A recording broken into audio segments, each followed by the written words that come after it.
Good morning. The hearing will come to order. The Committee on Armed Services has convened this hearing to consider the pending nomination of Mr. Pete Hegseth to be Secretary of Defense. And at this point, in light of the continued suffering and death in and around Los Angeles, California, I'm going to ask my colleagues and those in the audience to observe a moment of silence.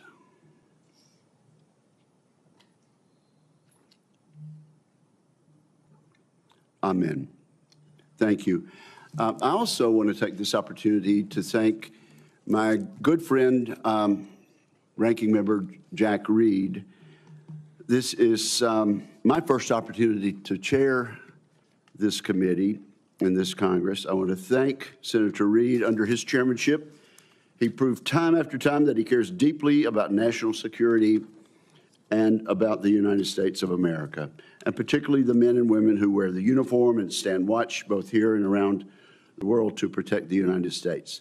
Senator Reed, I want to thank you for the many courtesies that you have extended to me in the past, and I look forward to working with you again in a bipartisan fashion this Congress.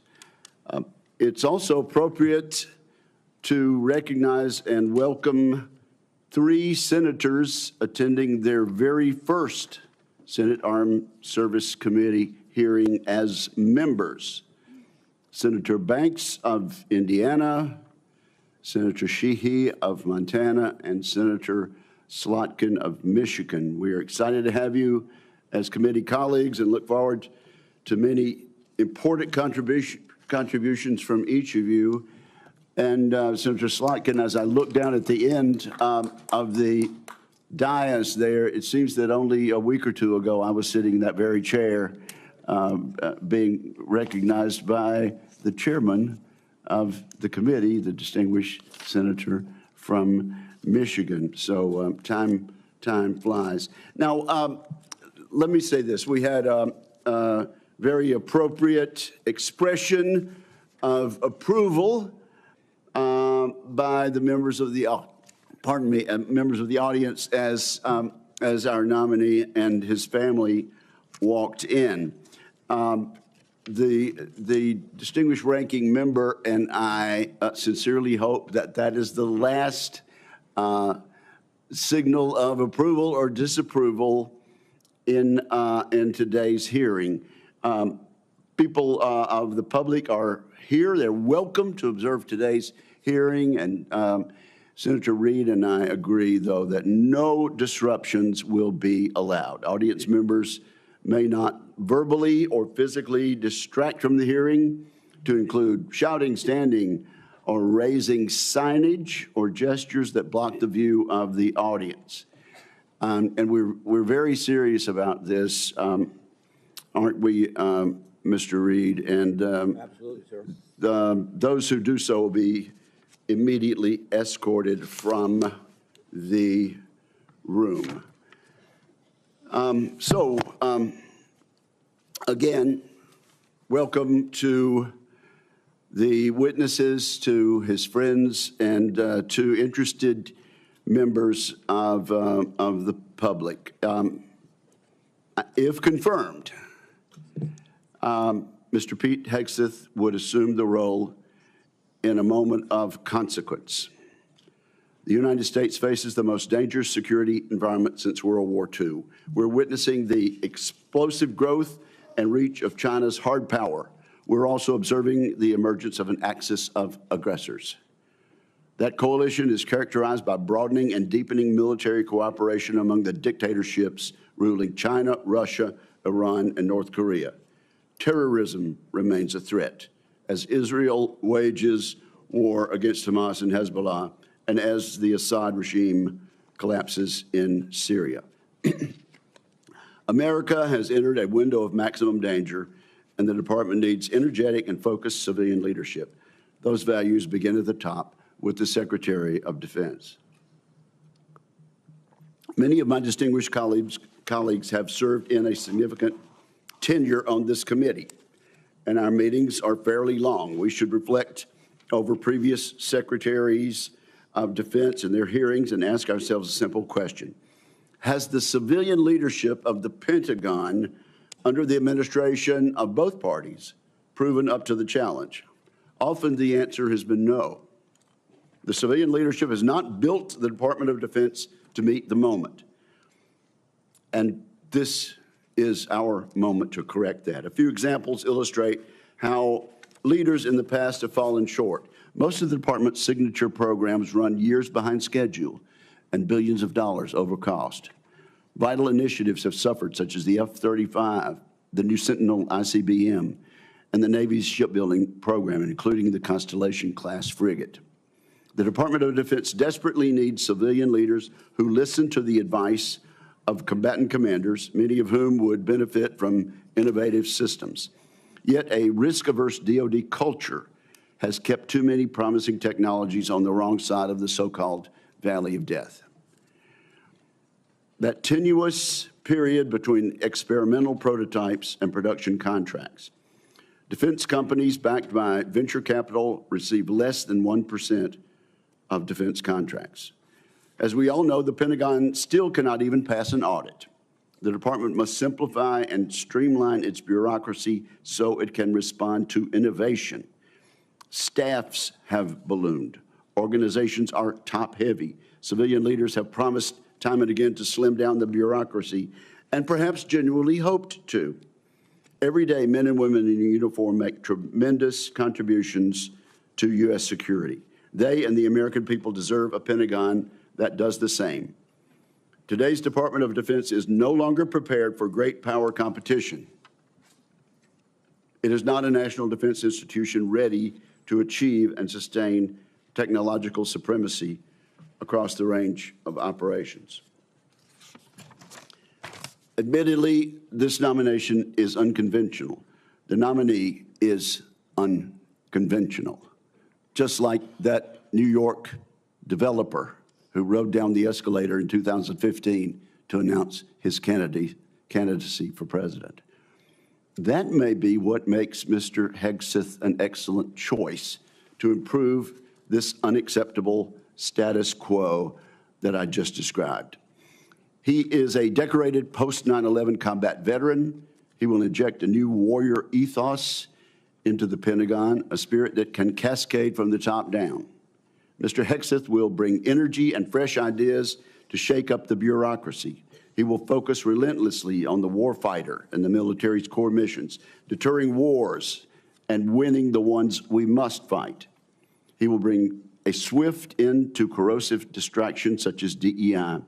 Today, many simply acknowledge and live with the systemic problems I have mentioned earlier in acquisition, accountability, technology transition, and organizational civil service reform.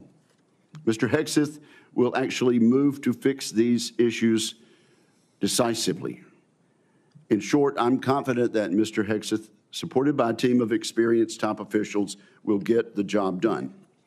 The Secretary of Defense is an incredibly important position, but the Secretary's span of control is limited.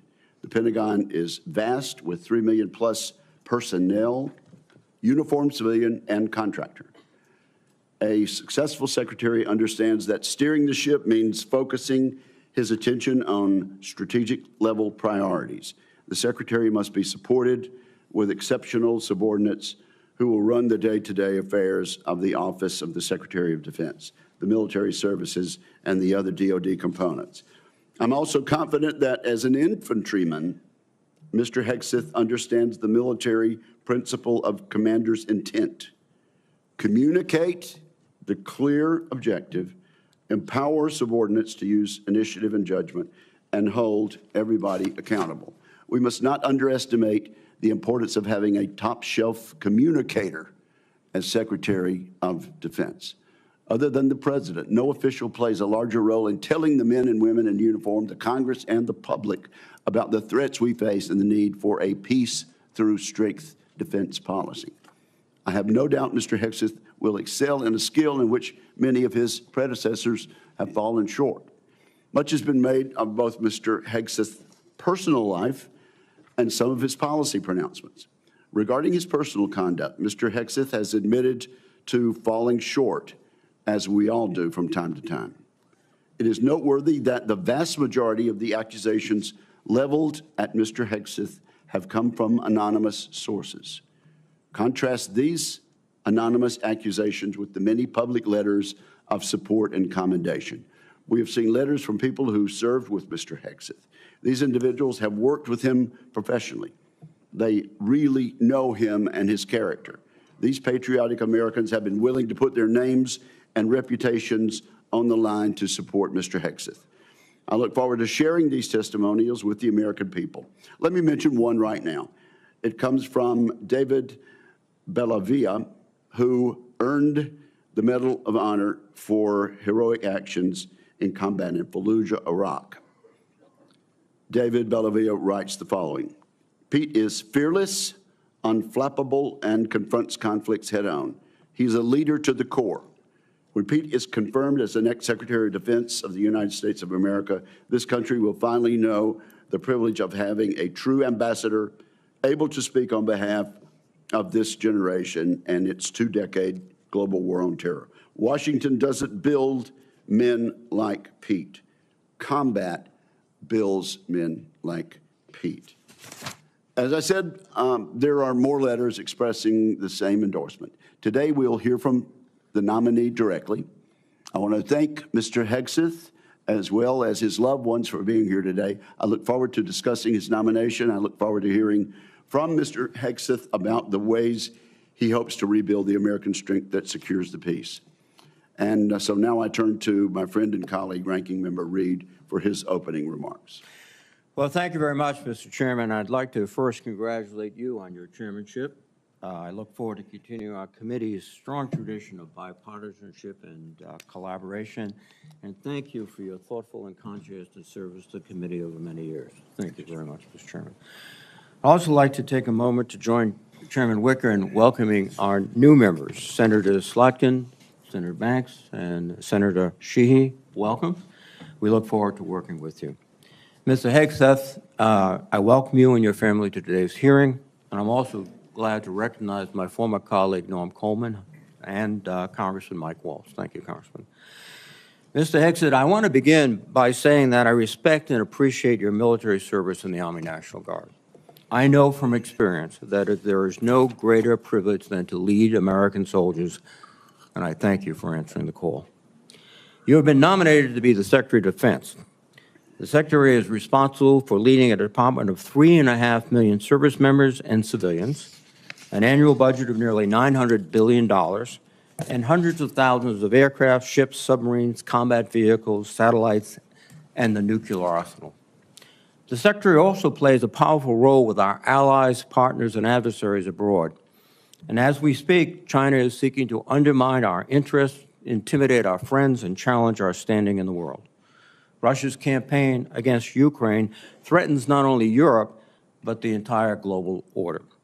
Ongoing violence in the Middle East has teetered on the edge of all-out war, and the ideologies and actions of violent extremists endanger our citizens, even on our own soil, as the recent tragedy in New Orleans painfully reminds us.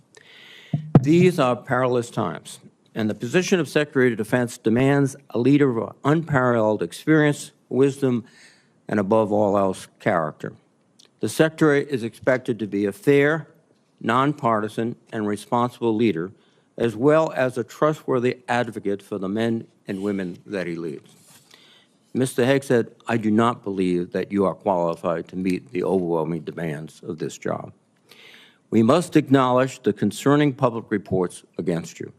A variety of sources, including your own writings, implicate you with disregarding the laws of war, financial mismanagement, racist and sexist remarks about men and women in uniform, alcohol abuse, sexual assault, sexual harassment, and other troubling issues.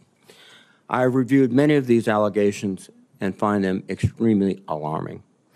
Indeed, the totality of your own writings and alleged conduct would disqualify any service member from holding any leadership position in the military, much less being confirmed as the Secretary of Defense.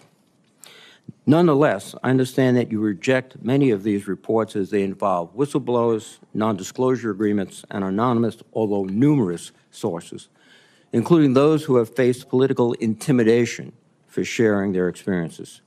I hope you will address each of these allegations thoroughly and truthfully during your testimony. Just as importantly, I hope you will pledge to prevent any repercussions for whistleblowers, both civilian and military, if confirmed. Mr. Hegseth, during our meeting last week, you said that if confirmed, your top priority would be, quote, restoring a warrior culture to the Department of Defense, because you believe the U.S. military has been weakened by political correctness.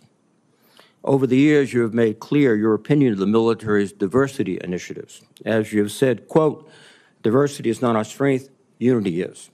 And on a recent podcast, you said, quote, I'm straight up just saying we should not have women in combat roles. When I joined the Army as a young officer in the 1970s, the U.S. military was rife with racial tension. Women were prohibited from serving in most roles. Gay service members were banned, and we relied on a national draft to fill our ranks. The soldiers I served with were proud to do so, but it was certainly not the nation's most capable military by any standard. We have made great progress since then. Today, the Department of Defense is fully integrated. Every race and religion is accepted. Women serve in all combat roles and leadership positions. Sexual orientation is irrelevant to service, and the all-volunteer force visibly reflects the nation it protects. Our military is more diverse than it has ever been, but more importantly, it is more lethal than it has ever been.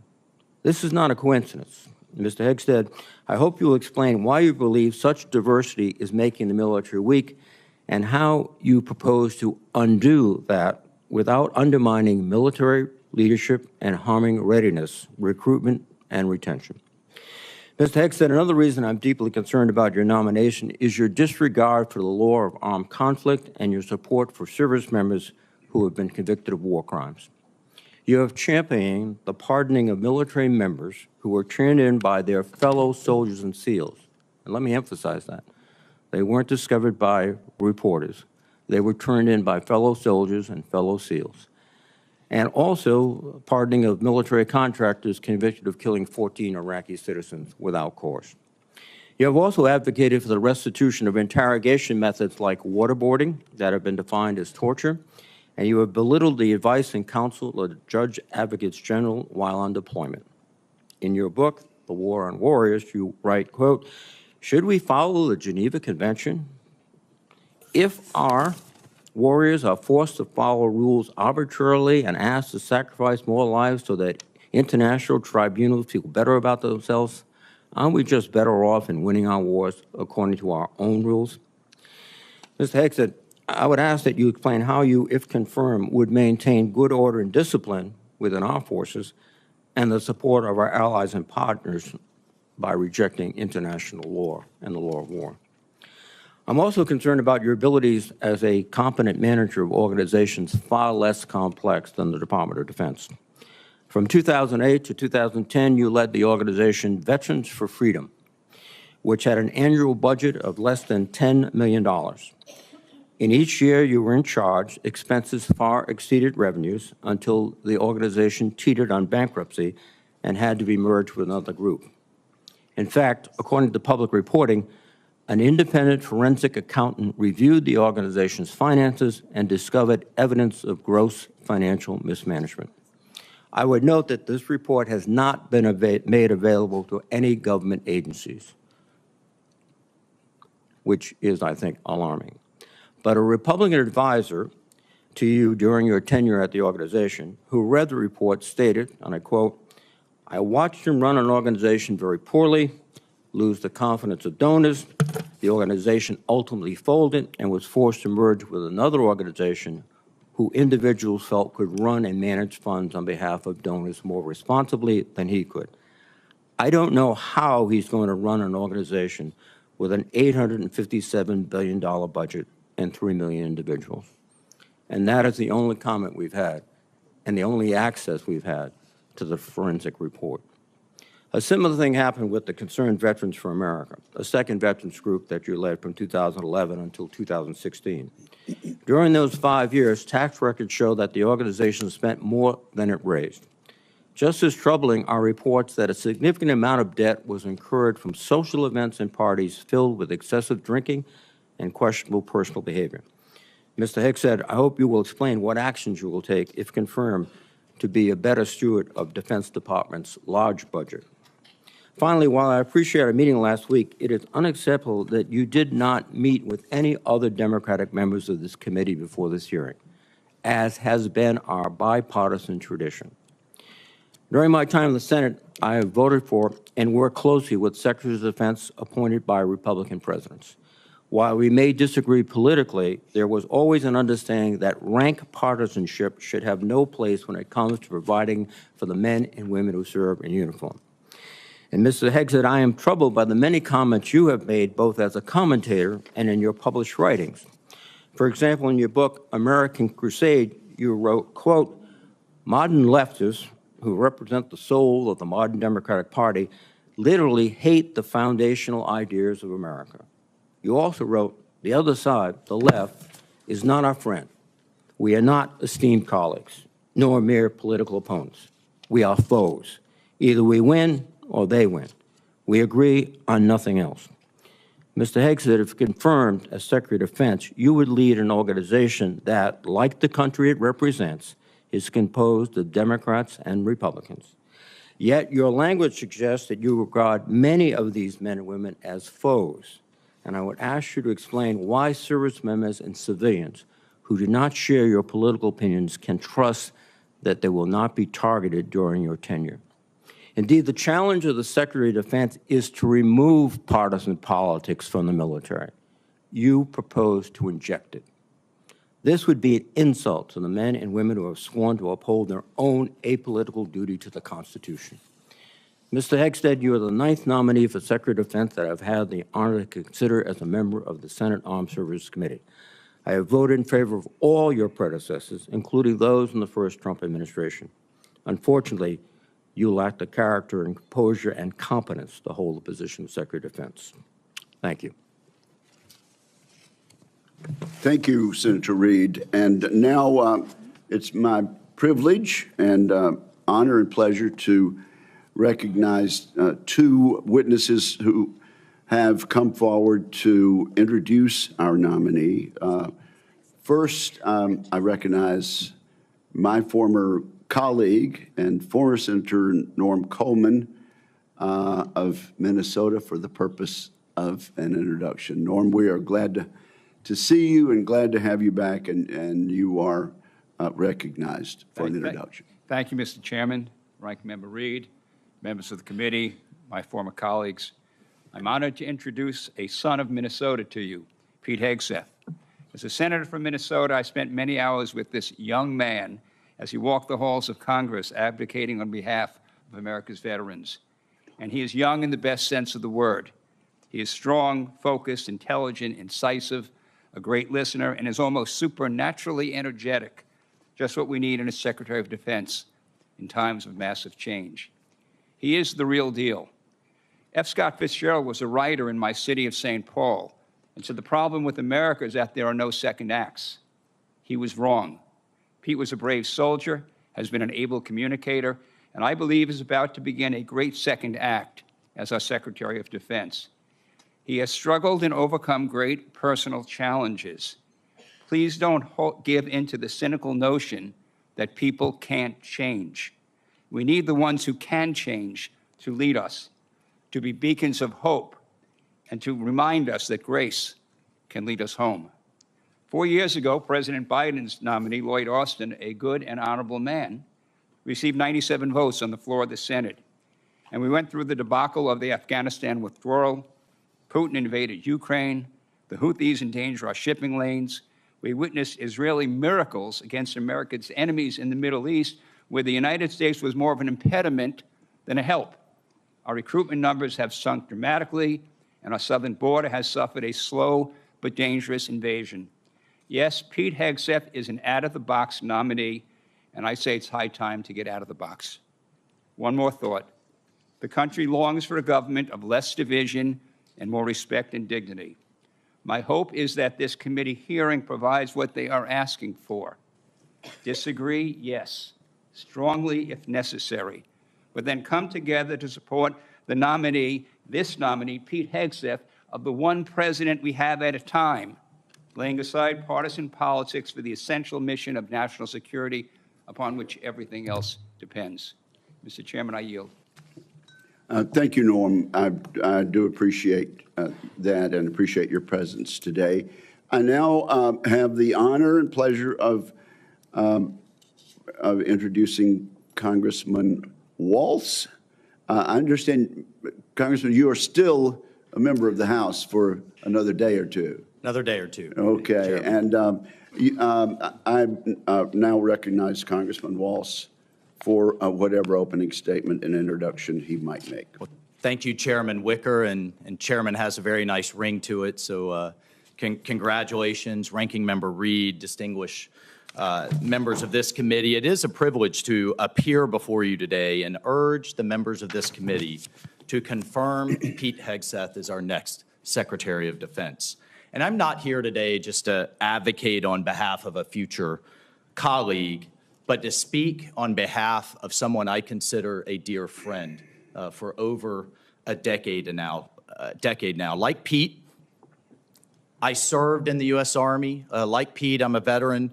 We deployed to Afghanistan and all over the world at the height of the war on terror, which is the war of our generation. And like thousands of other warfighters, we've witnessed the hardships of war. We've experienced the loss of friends in combat. We've endured too much time away from family and friends, and no one, I can promise you this, no one hates war more than those who have had to go fight it. No one does. Pete's story, though, isn't that much different from the millions of other veterans, and they know it, and they appreciate him for the experiences that he's gone through. And after our country was brutally attacked on 9/11, Pete Hegseth answered the call of duty like so many others. He put the interests of this country ahead of his own. And I can tell you firsthand, as can the heroes sitting in this audience behind me, Pete's character of country, his selflessness, his duty, these are the key tenets that have shaped him into the leader that he is today. These are the traits that President Trump recognized when making the decision to nominate Pete for this critical role. He will bring the perspective of being the first Secretary of Defense to have served as a junior officer on the front lines, not in the headquarters, on the front lines in the war on terror, and recognizes the human costs, the financial costs, and the policy drift that was discussed often in this very room that led us to decades and decades of war. So not only does he understand the threats he faces, but as the chairman mentioned, he is brilliant, in my mind, at communicating those to the American people in a way that is often not communicated in Washington, D.C., to reach out to the American people so that they understand why the military needs to do what it needs to do. And look, I have no doubt that he is going to get the Pentagon back to its primary mission, lethal readiness. That warrior ethos is what our enemies will respect. That warrior ethos is what our enemies will fear. And it's that warrior ethos that will keep the peace. And so, look, ladies and gentlemen, in my humble opinion, our military deserves better than it's getting. Our country faces a devastating recruitment crisis. Men and women are not volunteering to serve at the levels required. Our readiness is down. Our costs are up. And it seems like nearly every major weapon system, again, often discussed in this very room, is costing too much, delivering too little, and taking way too long. The bottom line is the status quo is unacceptable. It's not working. And the members of this committee, you all know it. You know it's not working. And the members of the House Armed Services know it's not working. And we have hearing after hearing, year after year, And here we are, decades later, describing the same problems. The Pentagon has continuously failed audits. The businesses that want to do business with the Pentagon have to pass an audit, but the entity itself fails an audit. Innovation is stalled, morale is down, standards have been weakened, and meritocracy is less valued. And as a result, our adversaries have been emboldened all over the world. Ladies and gentlemen, it's time for change. It is time for change. You all have literally seen thousands of veterans, as the chairman cited one amazing Medal of Honor recipient. But we have seen thousands of veterans expressing their support for Pete. This is a man who can reinvigorate that warrior ethos, and this is a man that will lead. I can't imagine having a more capable partner in my position as National Security Advisor.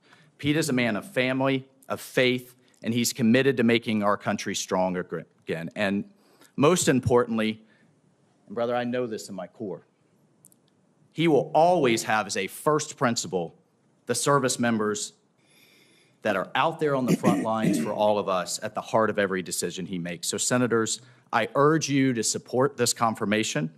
It is critical that President Trump has his national security team in place for the challenges ahead, and I thank you. Thank you, Mike, for your testimony, and I'm guessing that each and every member of this committee will want to have you on speed dial for the next few years. So thank you both. Our two guests may stay, or I know they have other engagements and responsibilities also, but thank you both for your testimony. At this point, Mr. Hegseth, I'm required to ask you as a nominee a series of questions that the committee asks all civilian nominees who appear before it. If you would, please simply respond in the affirmative or negative to each question. Have you adhered to applicable laws and regulations governing conflicts of interest? Yes, sir. Have you assumed any duties or taken any actions that would appear to presume the outcome of the confirmation process? No, sir. Exercising our legislative and oversight responsibilities makes it important that this committee, its subcommittees, and other appropriate committees of Congress receive testimony, briefings, reports, records, and other information from the executive branch on a timely basis. Do you agree, if confirmed, to appear and testify before this committee when requested? Yes, sir. Do you agree to provide records, documents, and electronic communications in a timely manner when requested by this committee, its subcommittees, or other appropriate committees of Congress, and to consult with the requester regarding the basis for any good faith delay or denial in providing such records? Yes, sir. Will you ensure that your staff complies with deadlines established by this committee for the production of reports, records, and other information, including timely responding to hearing questions for the record? Yes, sir. Will you cooperate in providing witnesses and briefers in response to congressional requests? Yes, sir. Will those witnesses and briefers be protected from reprisal for their testimony or briefings? Yes, sir. All right. So at this point, Mr. Hegseth, you are recognized for your opening statement. Well, thank you, Chairman Wicker, Ranking Member Reed, and all the members of this committee for this opportunity today. I'm grateful for and have learned a great deal from this advise and consent process. Our founders knew what they were doing. Should I be confirmed, I look forward to working with this committee, senators from both parties, to secure our nation. I want to thank the former senator from Minnesota, Norm Coleman, for his mentorship and friendship in this process, and the incoming National Security Advisor, Congressman, and more importantly for our purposes, Colonel Mike Waltz, for his powerful words. I'm grateful to them both. Thank you to my incredible wife, Jennifer, who has changed my life and been with me throughout this entire process. I love you, sweetheart, and I thank God for you. And as Jenny and I pray together every morning, all glory, regardless of the outcome, belongs to our Lord and Savior, Jesus Christ. His grace and mercy abounds each day. May his will be done. Thank you to my father, Brian, and mother, Penny, as well as our entire family, including our 7 wonderful kids, Gunnar, Jackson, Peter Boone, Kensington, Luke, Rex, sorry, it's a lot of them, and Gwendolyn. Their future safety and security is in all of our hands. And to all the troops and veterans watching and here in the room, Navy SEALs, Green Berets, soldiers, pilots, sailors, Marines, Gold Stars, and more, too many friends to name. Officers, enlisted, black and white, young and old, men and women, all Americans, all warriors. This hearing is for you. Thank you for figuratively and literally having my back. Not only that, you are as Christian Zionists, and you support the war in Gaza by the Zionists. I want to thank the authorities for their swift reaction to that outburst and state that similar interruptions will be treated in like manner. Mr. Hegseth, you may continue. Well, as I'll say again, thank you for figuratively and literally having my back. I pledge to do the same for all of you. It's an honor to come before this committee today as President Donald Trump's nominee for the office of Secretary of Defense. 2 months ago, 77 million Americans gave President Trump a powerful mandate for change, to put America first, at home and abroad. I want to thank President Trump for his faith in me and his selfless leadership for our republic. The troops have no better commander-in-chief than Donald Trump. As I've said to many of you in private meetings, when President Trump chose me for this position, the primary charge he gave me was to bring the warrior culture back to the Department of Defense. He, like me, wants a Pentagon laser-focused on lethality, meritocracy, warfighting, accountability, and readiness.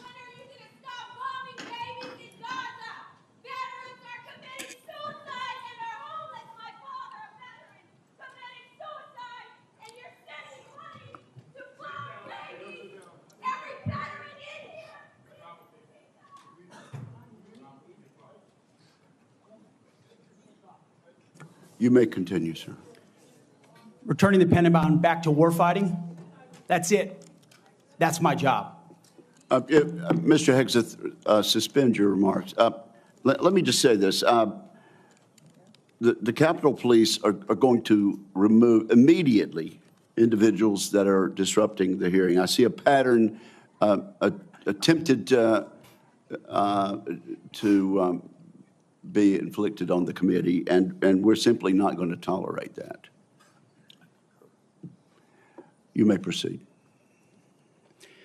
To bring back warfighting, if confirmed, I'm going to work with President Trump and this committee to, 1, restore the warrior ethos to the Pentagon and throughout our fighting force.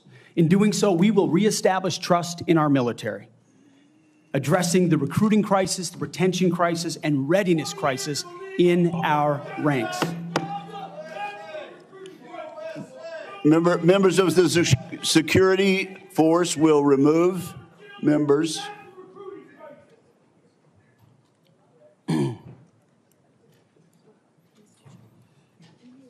Mr. Hegseth, you may. The strength of our military is our unity and our shared purpose, not our differences. Number 2, we're going to rebuild our military, always matching threats to capabilities. This includes reviving our defense industrial base, reforming the acquisitions process. As you mentioned, Mr. Chairman, no more valley of death for new defense companies, modernizing our nuclear triad, ensuring the Pentagon can pass an audit, and rapidly fielding emerging technologies. And number 3, we're going to reestablish deterrence. First and foremost, we will defend our homeland, our borders, and our skies. Second, we will work with our partners and allies to deter aggression in the Indo-Pacific from the Communist Chinese. And finally, we will responsibly end wars to ensure that we prioritize our resources to reorient to larger threats. We can no longer count on reputational deterrence. We need real deterrence. The Department of Defense under Donald Trump will achieve peace through strength. And in pursuing these America First national security goals, will remain patriotically apolitical and stridently constitutional. Unlike the current administration, politics should play no part in military matters. We are not Republicans. We are not Democrats. We are American warriors. Our standards will be high and they will be equal, not equitable. That's a very different word. We need to make sure every warrior is fully qualified on their assigned weapon system, every pilot's fully qualified and current on the aircraft they are flying, and every general or flag officer is selected for leadership or promotion purely based on performance, readiness, and merit. Leaders at all levels will be held accountable, and warfighting and lethality and the readiness of the troops and their families will be our only focus. This has been my focus ever since I first put on the uniform as a young Army ROTC cadet at Princeton University in 2001. I joined the military because I love my country and felt an obligation to defend it.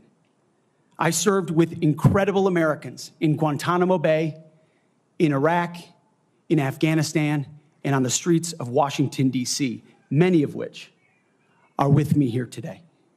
This includes enlisted soldiers I helped become American citizens, and Muslim allies I helped immigrate from Iraq and Afghanistan. Because when I took off the uniform, my mission never stopped. Now, it is true and has been acknowledged that I don't have a similar biography to defense secretaries of the last 30 years. But as President Trump also told me, we've repeatedly placed people atop the Pentagon with supposedly the right credentials, whether they are retired generals, academics, or defense contractor executives. And where has it gotten us?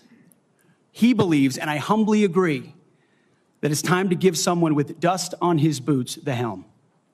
A change agent, someone with no vested interest in certain companies or specific programs or approved narratives. My only special interest is the warfighter.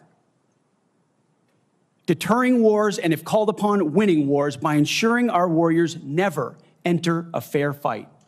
We let them win, and we bring them home. Like many of my generation, I've been there.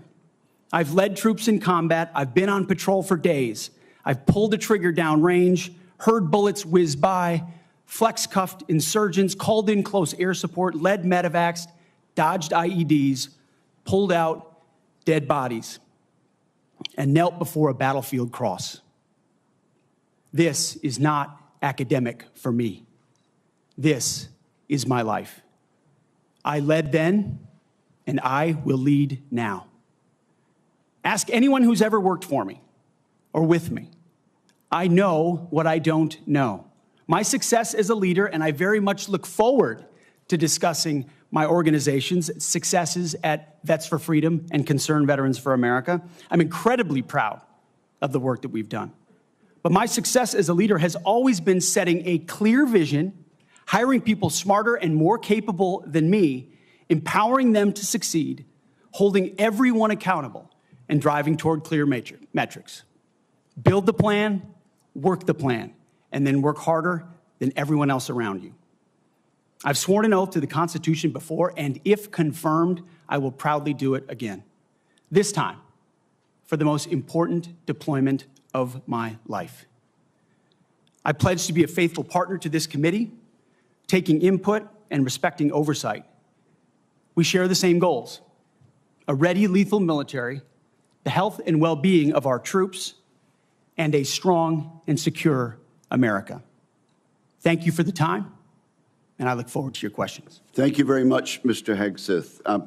Before we begin with member questions, I would like to remind my colleagues that consistent with the bipartisan staff agreement from December, and in concert with exactly how this committee dealt with the last Secretary of Defense nominee, each member will be recognized for one round of 7 minutes to question the nominee. Out of respect for the time of all members of this committee, the time limits will be tightly enforced.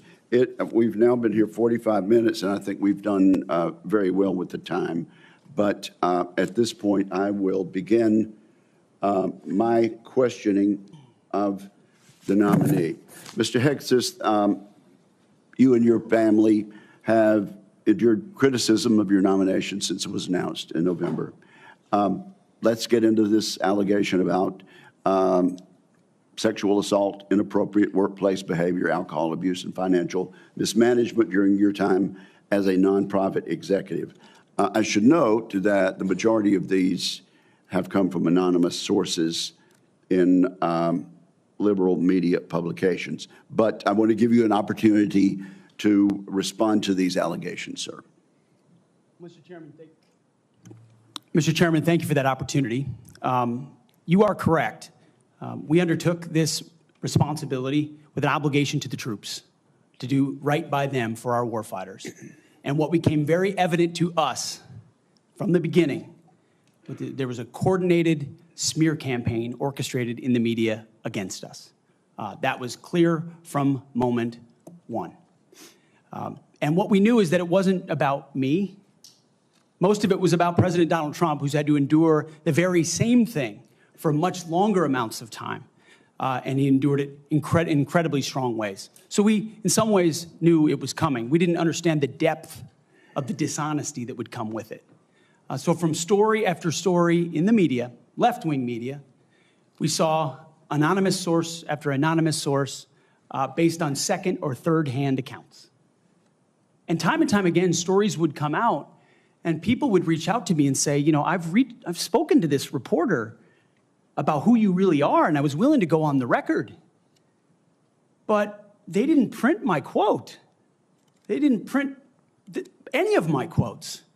Or, I've worked with you for 10 years, or I was your accountant, or I was your chief operating officer, or I was your board member, or I was with you on 100 different tour stops for Concerned Veterans for America.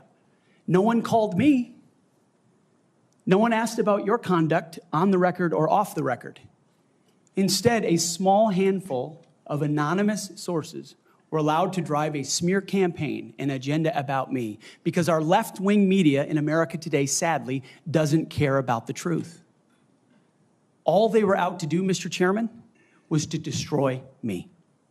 And why do they want to destroy me? Because I'm a change agent and a threat to them, because Donald Trump was willing to choose me, to empower me, to bring the Defense Department back to what it really should be, which is warfighting.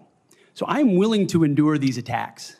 But what I will do is stand up for the truth and for my reputation.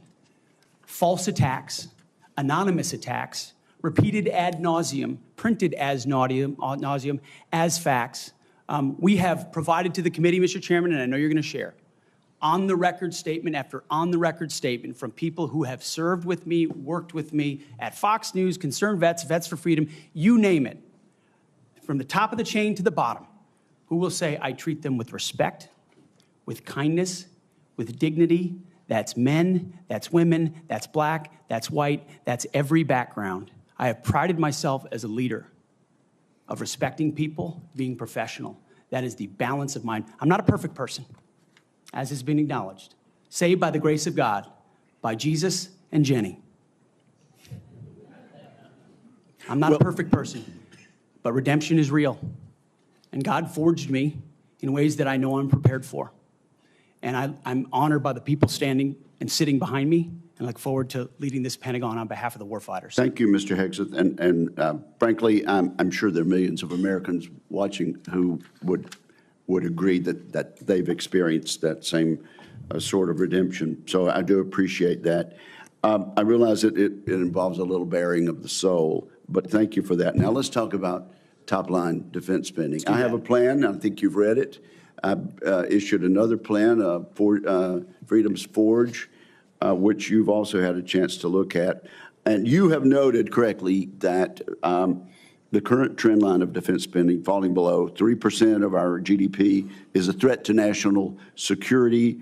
You also said building the strongest and most powerful military in the world must be done responsibly, but it cannot be done on the cheap. You still agree with that, do you not? Yes, sir, I do. Tell us what you think about, particularly about my plan to make the Defense Department less bureaucratic, less top-heavy, cut out some of the bureaucracy and layers, make it more friendly to startups and to new ideas, contained in my 20 or so page white paper, Defending Freedom's Forge. Senator, I've had a chance to review the Forged Act, that paper. Those are precisely the kinds of ideas that need to be pursued. And I look forward to working with this committee to ensure we cut the red tape, we incentivize innovation, we rebuild the defense industrial base, cut out the bureaucracy, all the things that are preventing the platforms and the tools from getting rapidly from our great defense companies here that should, and those that want to compete, into the hands of warfighters. But past his prologue on this, sir, and I would just look at what President Trump did after the drawdowns of lead from behind under President Obama. President Trump rebuilt our military. He didn't start wars, he ended them, and he didn't allow wars to start on his watch. We've had the same kind of defense cuts under the Biden administration. And so, look, I would present to the committee the reputation of President Donald Trump and me coming alongside him to ensure we have peace through strength by rebuilding our military, investing as necessary. Going under 3%, Mr. Chairman, is very dangerous. Okay, we got 45 seconds. Tell us, in that point, get us started at least talking about deterring China and the Indo-Pacific. It starts with priorities. The 2017 National Defense Strategy was the first step in reorienting away from simply entanglement in the Middle East, which our generation knows a lot about, and reorienting the behemoth that is the Pentagon toward new priorities, specifically the Indo-Pacific. So that strategy has started and was barely followed through on under the Biden administration. So we're going to start by ensuring the institution understands that as far as threats abroad, the CCP is front and center, also obviously defending our homeland as well. Thank you very much, Senator Reed. You're recognized. Well, thank you very much, Mr. Chairman. Before I begin my questioning, I would like to make 3 requests. First, many of my members would like a second round. That has been the custom. Senator Hagel was afforded 3 rounds. Senator Ash Carter, 2 rounds. And that was done by a Republican chairman with the consent and the appropriate guidance of Democrats. I must say, too, my recollection is I've never denied anyone the opportunity to ask the second round of questions as I chaired. I would request the second round. And my time is running. I think these are administrative. Oh, yeah, you're using your time. No, if the timekeeper will pause the time. I must say, I think we're going to have adequate time for questioning, and I know Democrat members have coordinated their questions as much as we have, and we are following the same exact precedent on all things that we did with Secretary Austin. So I respectfully understand what you're saying, but I think we have an agreement. It's been known for quite some time, and I intend to stick with that agreement which we made last December. What is your second request? Second, has been publicly reported, you and I have both seen the FBI background investigation of Mr. Hegseth, and I want to say for the record, I believe the investigation was insufficient, frankly. There are still FBI obligations to talk to people. They have not had access to the forensic audit, which I referenced to, and the person who had access to was quite critical of Mr. Hegseth. And I think people on both sides have suggested that they get the report. I know your colleagues have asked for it. Senator Thune assured me personally that he thought it was an appropriate idea.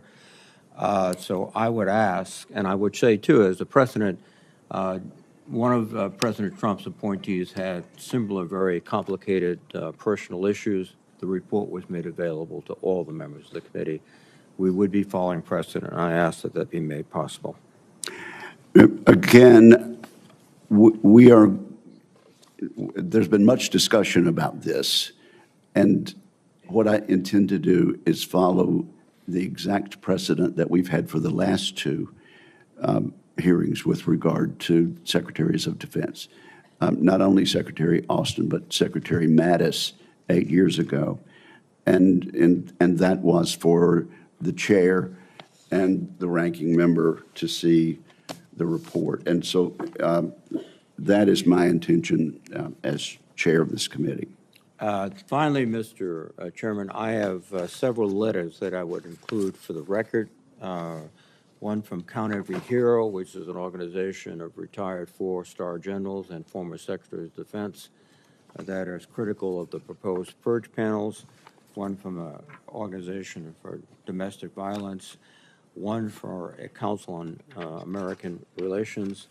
And also several letters that raise questions. I would ask they be submitted for the record. Without objection, they will be submitted. And Mr. Reed, your time has now expired. Just kidding. Yeah. You're recognized for 7 minutes. Thank you. You're a very understanding chairman. I like that. I like that.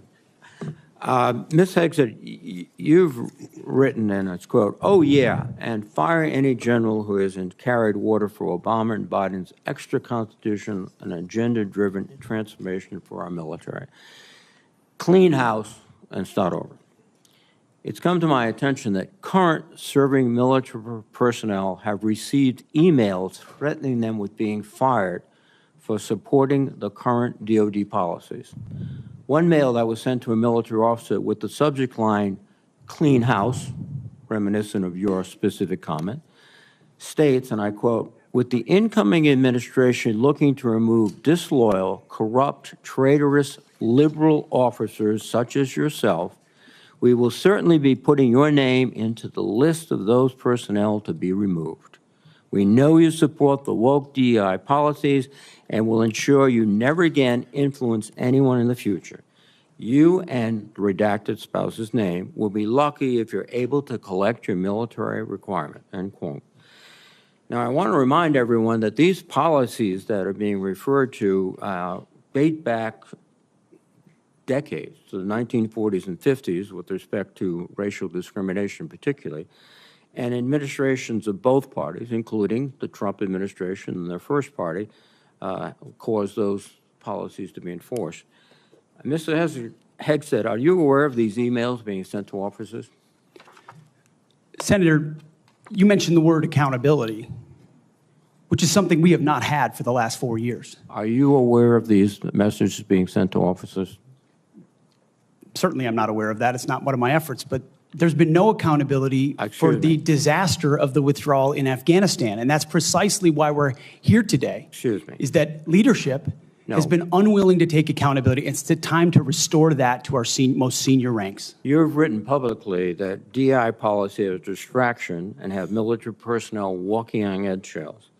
Do you believe that emails like that are essentially threatening both a serving officer and a spouse and claiming that they'll lose their pension will have a distraction and detract from the lethality? Senator, you mentioned the 40s and 50s, and you're precisely right. The military was a forerunner in courageous racial integration in ways no other institutions were willing to do. I served with men and women of all backgrounds because of the courage of people decades and decades ago. Incredibly important. However, the DEI policies of today are not the same as what happened back then. They're dividing troops inside formations, causing commanders to walk on eggshells, not putting meritocracy first. That's the indictment that's made by those serving right now. Excuse me. And why we're having this conversation. All of your public comments don't talk about meritocracy. They talk about liberal democratic efforts that are destroying the military, that those people are our enemies. That's not meritocracy. That's a political view. And your goal, as I see emerging, is to politicize the military in favor of your particular positions, which you've outlined extensively, which would be the worst blow to the professionalism of the United States military and would undercut readiness, undercut retention, because I can see officers receiving these emails beginning to wonder very seriously if they should continue. Let me change subject for a moment here. You've been instrumental in securing pardons for several convicted war criminals. In at least 2 of these cases, the military personnel who served in combat with these convicted service members were not supportive of the pardons. They did their duty as soldiers to report war crimes. Your definition of lethality seems to embrace those people who do commit war crimes, rather than those who stand up and say, this is not right. So what's the response to your service members who personally witnessed these and courageously reported them to their superiors? Senator, as someone who's led men in combat directly and had to make very difficult decisions, I've thought very deeply about the balance between legality and lethality, ensuring that the men and women on the front lines have the opportunity to destroy with and close the enemy, and that lawyers aren't the ones getting in the way. I'm not talking about disavowing the laws of war or the Geneva Conventions or the Uniform Code of Military Justice. Sir, I'm talking about restrictive rules of engagement that these men and women behind me understand they've lived with on the battlefield, which has made it more difficult to defeat our enemies. In many of the cases you're talking about in particular, sir, there was evidence withheld, there was prosecutorial misconduct, and as someone who looks case by case and defaults to the warfighter, to the men and women with dust on their boots, not the second guessers in air-conditioned offices in Washington, D.C. Excuse me. I look case by case and was proud to work with President Trump to understand those cases and ensure that our warriors are always looked out for. Those cases were adjudicated by who? People in Washington or fellow non-commissioned officers who had also served, sacrificed, and believed in the ethic of the military? Who were the court-martial? Senator, in multiple cases, they were actually acquitted, but some charges cases, lingered. yes, regardless of where those competing authorities were, yes, sir. Some were, but others were convicted, and you asked for pardon. That's the only reason you asked for pardon, because they were convicted. But the other factor, too, is you've already disparaged in writing the Geneva Convention, the rules of law, all of these things. How will you be able to effectively lead a military in which one of the principal elements is discipline, respect for lawful authority?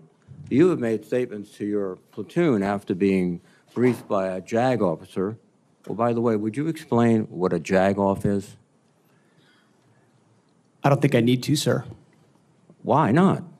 because the men and women watching understand. Well, perhaps some of my colleagues don't understand.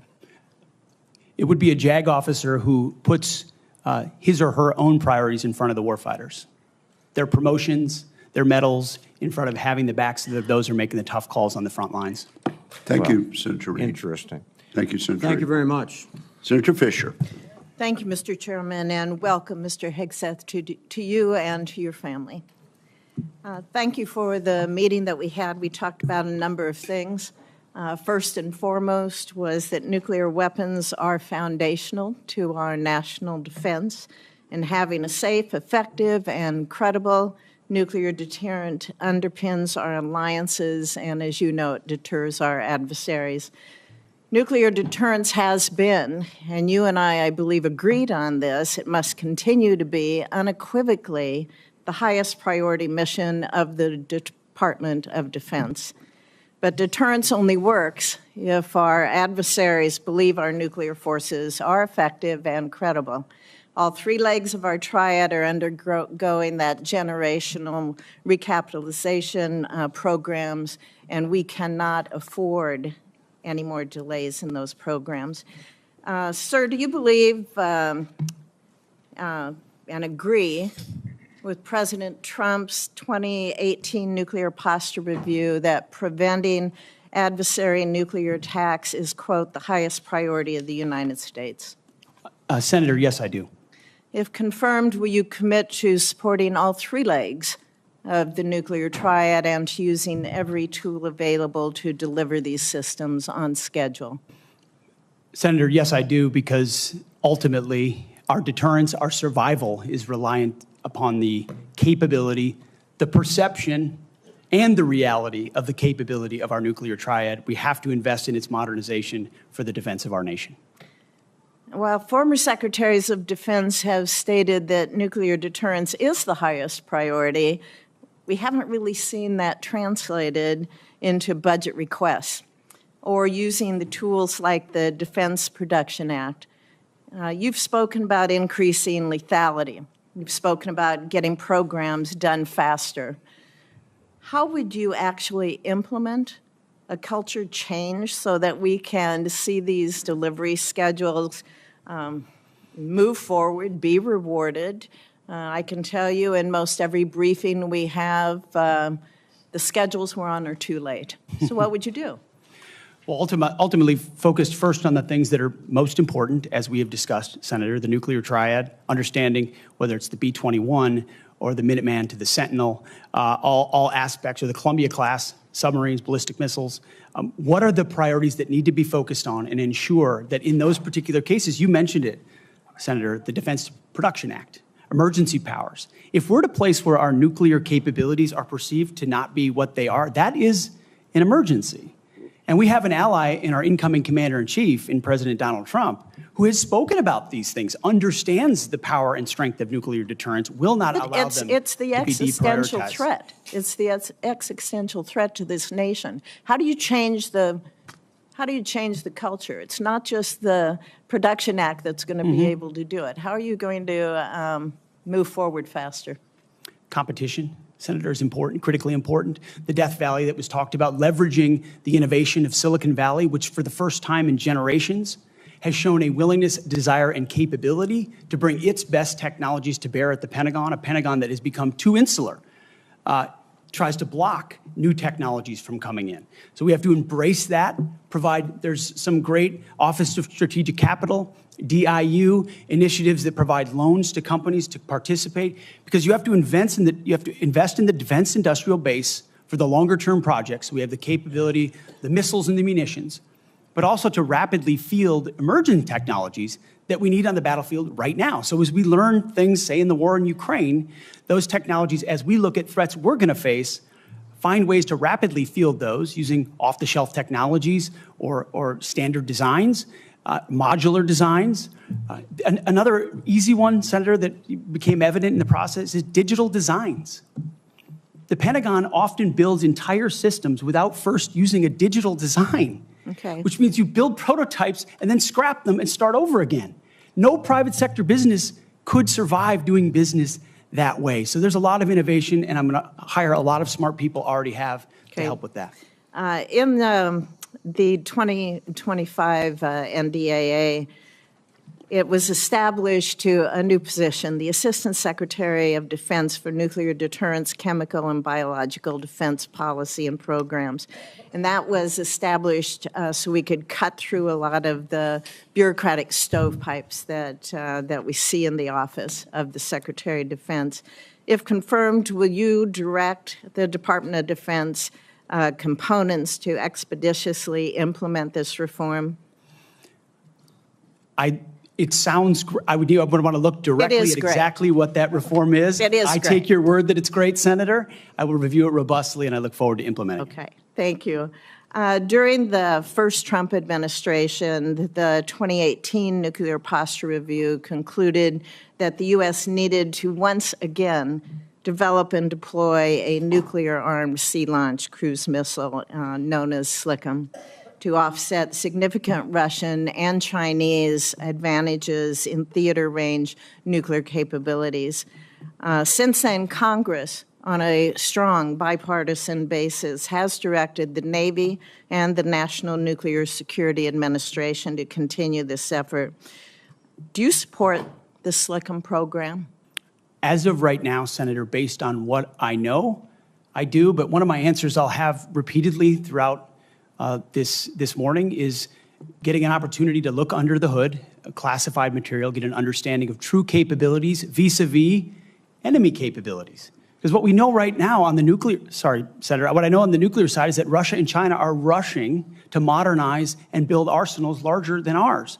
We need to match threats to capabilities, and the systems we elevate will be tied to whether those capabilities are needed based on the adversaries we face. Yes, ma'am. Would you ensure that this program is executed according to law? Absolutely. Absolutely, Senator.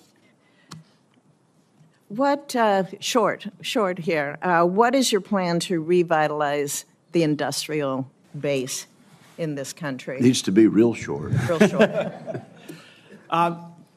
Serious investment targeted at systems that we truly need by also incentivizing competition and laser focus from the OSD, from the Office of Secretary of Defense, to all the particular strategic initiatives to revive them so it's not just one system, it's multiple systems. You may want to expand on that on the record. At this point, my colleagues, I would ask unanimous consent to enter into the record a letter organized by a group called Flag Officers for America, which has 120 retired generals and admirals offering their support for Mr. Hegseth's nomination. I ask unanimous consent. Without objection, it is entered into the record. Senator Shaheen. Good morning, Mr. Hegseth. Good morning, Senator. I was pleased when I was contacted on your behalf about meeting before this hearing. I've been on this committee since 2011, and during that time, I voted to confirm 6 nominees to be Secretary of Defense from 3 administrations, 2 Democratic and 1 Republican, the first Trump administration. Every one of those nominees met with me and my Democratic colleagues on this committee before the hearing. So, as you can imagine, I was disappointed when no one ever followed up. When we followed up with your office, you were not able to meet. Do you understand that if you're confirmed to be Secretary of Defense, that you will have a responsibility to meet with all members of this committee, not just Republicans? Senator, I very much appreciate and understand the traditionally bipartisan nature of this committee. Their national defense is not partisan. It should not be about Republicans or Democrats. And so I look forward to working together with you and your colleagues on priorities facing this nation. Yes. I think we would expect that. And one reason that I wanted to meet with you was because I thought it would be really helpful to better understand your views on women in the military. Because you've made a number of surprising statements about women serving in the military. As recently as November the 7th of 2024 on the Sean Ryan Show, you said, and I quote, "I'm straight up saying that we should not have women in combat roles. It hasn't made us more effective." The quote went on a little longer, but that was the gist of it. That was before you were nominated to be Secretary of Defense. Mr. Hegseth, do you know what percentage of our military is comprised of women? I believe it's 18 to 20%, Senator. It's almost 18%, and in fact, DOD's 2023 demographic report indicated that there are more women serving now, and there are fewer separations. So they make up a critical part of our military, wouldn't you agree? Yes, ma'am. Women in our military, as I have said publicly, have and continue to make amazing contributions across all aspects of our battlefield. Well, you also write in your book, The War on Warriors, with the chapter, The Deadly Obsession with Women Warriors, that, quote, "Not only are women comparatively less effective than men in combat roles, but they are more likely to be objectified by the enemy and their own nation in the moral realms of war." Mr. Hegseth, should we take it to believe that you believe that the 2 women on this committee who have served honorably and with distinction made our military less effective and less capable? I'm incredibly grateful for the 2 women who've served our military in uniform and including in the Central Intelligence Agency, contributions on the battlefield, indispensable contributions. Senator, I would like to clarify, when I'm talking about that issue, it's not about the capabilities of men and women, it's about standards. And this committee has talked a lot about standards. Standards that we, unfortunately, over time, have seen eroded in certain duty positions, certain schools, certain places, which affects readiness, which is what I care about the most, readiness I on the appreciate battlefield. that, and- so my but comments point however- time and time again to standards. Your statements publicly have not been to that effect. After your nomination, you did state to a group of reporters that you, quote, support all women serving in our military today who do a fantastic job across the globe, including combat. So what I'm confused about, Mr. Hegseth, is which is it? Why should women in our military, if you were the Secretary of Defense, believe that they would have a fair shot and an equal opportunity to rise through the ranks? If on the one hand, you say that women are not competent, they make our military less effective, and on the other hand, you say, oh no, now that I've been nominated to be the Secretary of Defense, I've changed my view on women in the military. What do you have to say to the almost 400,000 women who are serving today about your position on whether they should be capable to rise through the highest ranks of our military? Senator, I would say I would be honored to have the opportunity to serve alongside you, shoulder to shoulder, men and women, black, white, all backgrounds, with a shared purpose. Our differences are not what define us. Our unity and our shared purpose is what define us, and you will be treated fairly and with dignity, honor, and respect, just like every man and woman in uniform, just like the men and women that I've worked with in my veterans organizations, to include when I was a headquarters and headquarters company commander in the Minnesota National Guard. Well, I we had women appreciate in our your ranks as 11th well. hour conversion. But, Mr. Chairman, for the record, I would like to submit Chapter 5, The Deadly Obsession with Women Warriors, for the record.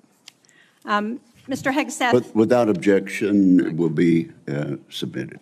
and are you accepted. familiar with the Women, Peace, and Security agenda at the Department of Defense? Yes, ma'am, I am. This is a law that was signed during President-elect Trump's first term. It was legislation that I sponsored with Republican Senator Capito of West Virginia. It was co-sponsored by Marco Rubio, the nominee to be the President-elect's Secretary of State. It was led in the House of Representatives by Kristi Noem, the President-elect's nominee to be the Secretary of Homeland Security.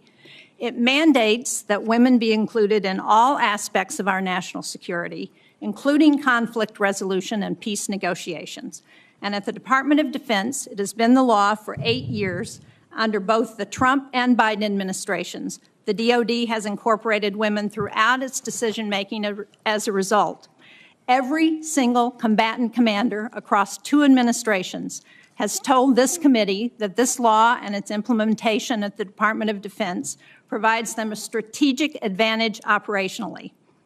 Based on your comments, it appears that the example that you would like to set, not only for women in this country, but for women across the globe, 50% of the world's population, as the prospective nominee to lead the most combat-credible military in the entire world, is that women should not have an equal opportunity in our military. So will you commit to preserving the Women, Peace, and Security law at DoD and including in your budget the requisite funding to continue to restore and resource these programs throughout the DoD? Senator, I will commit to reviewing that program and ensuring it aligns with America First national security priorities, meritocracy, lethality, and readiness. And if it advances American interests, it's something we would advance. If it doesn't, it's something we would look at. Since former President Trump signed the law, I hope that he agrees with you. Thank you, Senator Shaheen. At this point, I would ask unanimous consent to enter into the record 5 letters of support from female service members and combat veterans who support Mr. Hegseth's nomination.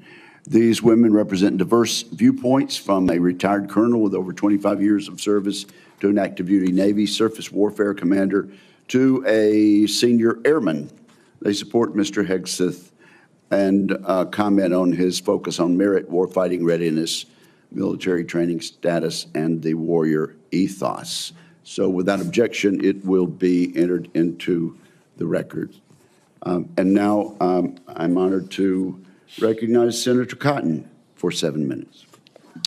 Mr. Hegseth, let's continue on this line of questioning about what's sometimes referred to as women in combat. I think that phrase is something of a misnomer. Many members of this committee have served in combat in the last 25 years, to include women and men. I'm sure all those men served with women, whether they were military police officers or they were pilots or whether they were intelligence analysts or medics or what have you. You served. I assume you served with women who were on the front lines as well. Is that correct? Yes, sir. And were those women anything other than skilled, brave, and honorable in their service? They were some of the best soldiers I worked with, So Senator. women have been serving in combat for a long time. Women have even been serving in combat units like infantry battalions for a long time in roles like medics or mechanics or what have you. So what we're talking about here specifically is women in ground combat roles in jobs like infantrymen or artillerymen or special forces. Now, until about 10 years ago, that wasn't the case. Under Secretary Panetta, those roles were opened up to women to serve in. Has President Trump indicated at all that he plans to rescind or alter that guidance? You're correct to point out, Senator, that these are the decisions that the Commander-in-Chief will have the prerogative to make. He has not indicated to me that he has plans to change whether or not women would have access to these roles. However, I would point out, ensuring that standards are equal and high is of importance to him and great importance to me. Because in those ground combat roles, what is true is that the weight of the ruck on your back doesn't change. The weight of the 155 round that you have to carry doesn't change. The weight of the 240 Bravo machine gun you might have to carry doesn't change. And so whether it's a man or a woman, they have to meet the same high standards. And Senator, in any place where those things have been eroded or in courses, criteria have been changed in order to meet quotas, racial quotas or gender quotas, that is putting a focus on something other than readiness, standards, meritocracy, and lethality. So that's the kind of review I'm talking about, not whether women have access to ground combat. Okay, so thank you. So you expect no change to that guidance, but as you point out, in these specific jobs, there are irreducible physical demands. We expect our intelligence analysts and our mechanics to be physically fit in the military, but it's different when you're in the infantry or the artillery. You just mentioned a few things. Let me point it out. An artillery shell weighs almost 100 pounds. An Abrams tank round weighs around 50 pounds. The M240 Bravo machine gun with its tripod weighs almost 50 pounds. The average weight of a full kit, ammo, water, commo, body armor for a soldier is over 100 pounds. Nothing you can do can change any of those things, right? That is physical reality. Go ahead. Yes, Senator. And I would say the requirements to handle those things in a ground combat unit, as far as standards, can look different than those of a medic or a drone pilot. And so it's not that it has to be the same standard throughout, it's standards to maximize efficacy of that particular position. Let me read a quote here from one Army officer. While it may be difficult for a 120-pound woman to lift or drag 250 pounds, the Army cannot artificially absolve women of that responsibility. It may still exist on the battlefield. The entire purpose of creating a gender-neutral test was to acknowledge the reality that each job has objective physical standards to which all soldiers should be held, regardless of gender. The intent was not to ensure that women and men will have an equal likelihood of meeting those standards. I assume, based on your testimony, you agree with that Army officer? Absolutely. The standards need to be the same and they need to be high. And they need to be set by the people closest to the problem set, closest to the understanding of what is required by that job. Commanders, commanding officers, and COCOMs and elsewhere who understand the reality of what they face, that's the feedback we should get. That's what should be enshrined and enforced, and no other set of political prerogatives. When I talk about removing politics, ideological or political prerogatives should contribute to those determinations, nothing other than the execution of the mission. Thank you. For the record, that Army officer was Captain Kristen Griest, the Army's first female infantry officer and one of its first female Ranger School graduates. One final point, you said they need to be objective, gender neutral, and high. That's because the demands are, in fact, very high. The current physical fitness test for the Army has a minimum 2-mile run of 22 miles. Run.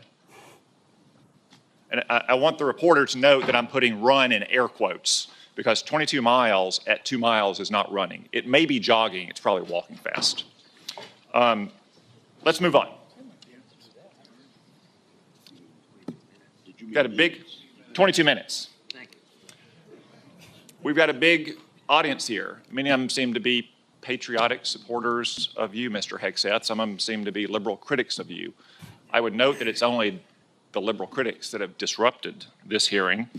As was my custom during the Biden administration, I want to give you a chance to respond to what they said about you. I think the first one accused you of being a Christian Zionist. I'm not really sure why that is a bad thing. I'm a Christian. I'm a Zionist. Zionism is that the Jewish people deserve a homeland in the ancient Holy Land where they've lived since the dawn of history. Do you consider yourself a Christian Zionist? Senator, I am a Christian, and I robustly support the state of Israel and its existential defense, and the way America comes alongside them as their great ally. Thank you. Because another protester, and I think this one was a member of Code Pink, which, by the way, is a Chinese Communist front group these days, said that you support Israel's war in Gaza. I support Israel's existential war in Gaza. I assume, like me and President Trump, you support that war as well, don't you? Senator, I do. I support Israel destroying and killing every last member of Hamas. And the third protester said something about 20 years of genocide. I assume that's our wars in Iraq and Afghanistan. Do you think our troops are committing genocide in Iraq and Afghanistan? Senator, I do not. I think our troops, as you know, as so many in this committee know, did the best they could with what they had. We're not the outcomes, and tragically, the outcome we saw in Afghanistan under the Biden administration put a stain on that, but it doesn't put a stain on what those men and women did in uniform, as you know full well, Senator. Thank you, Mr. Hegseth. Thank you, Senator Cotton. At this point, I ask unanimous consent to offer to the record a letter submitted by Omar Abbasi, son of former city council president of Samarra, Iraq, who worked with Mr. Hegseth in Iraq. Without objection, that will be entered. Senator Gillibrand. Thank you, Mr. Chairman. Thank you, Mr. Hegseth. I do want to thank you for your service, and I want to thank you for your willingness to serve in this capacity. Thank you, Senator. I have many concerns about your record, and particularly your public statements, because they are so hurtful to the men and women who are currently serving in the U.S. military, harmful to morale, harmful to good order and discipline. If you are saying that women shouldn't be serving in the military, and I'm going to read you your quotes, because the quotes themselves are terrible. You will have to change how you see women to do this job well, and I don't know if you are capable of that. So I want to press on these issues that my colleague Jean Shaheen brought up, because she said it so well. So first of all, you answered your questionnaire. Do you believe that any American who wants to serve in their country in the military and can meet objective standards set by the military should be allowed to serve without limitation? You've said yes to that question. But then in all of these other circumstances, you've denigrated active duty service members. We have hundreds of women who are currently in the infantry, lethal members of our military serving in the infantry, but you degrade them. You say, we need moms, but not in the military, especially in combat units. So specific to Senator Cotton's question, because Senator Cotton was giving you layups to differentiate between different types of combat. And specifically, as Secretary, would you take any action to reinstitute the combat arms exclusion for female service members, knowing full well you have hundreds of women doing that job right now? And the standards, your 2-mile run, Tom, is about the Army Combat Fitness Test. It is not the requirements to have an MOS 11 Bravo, which is the infantry. These are the requirements today for people serving in the industry, men and women. They are gender neutral, and they are very difficult to meet. They have not been reduced in any way, and our combat units, our infantry is lethal.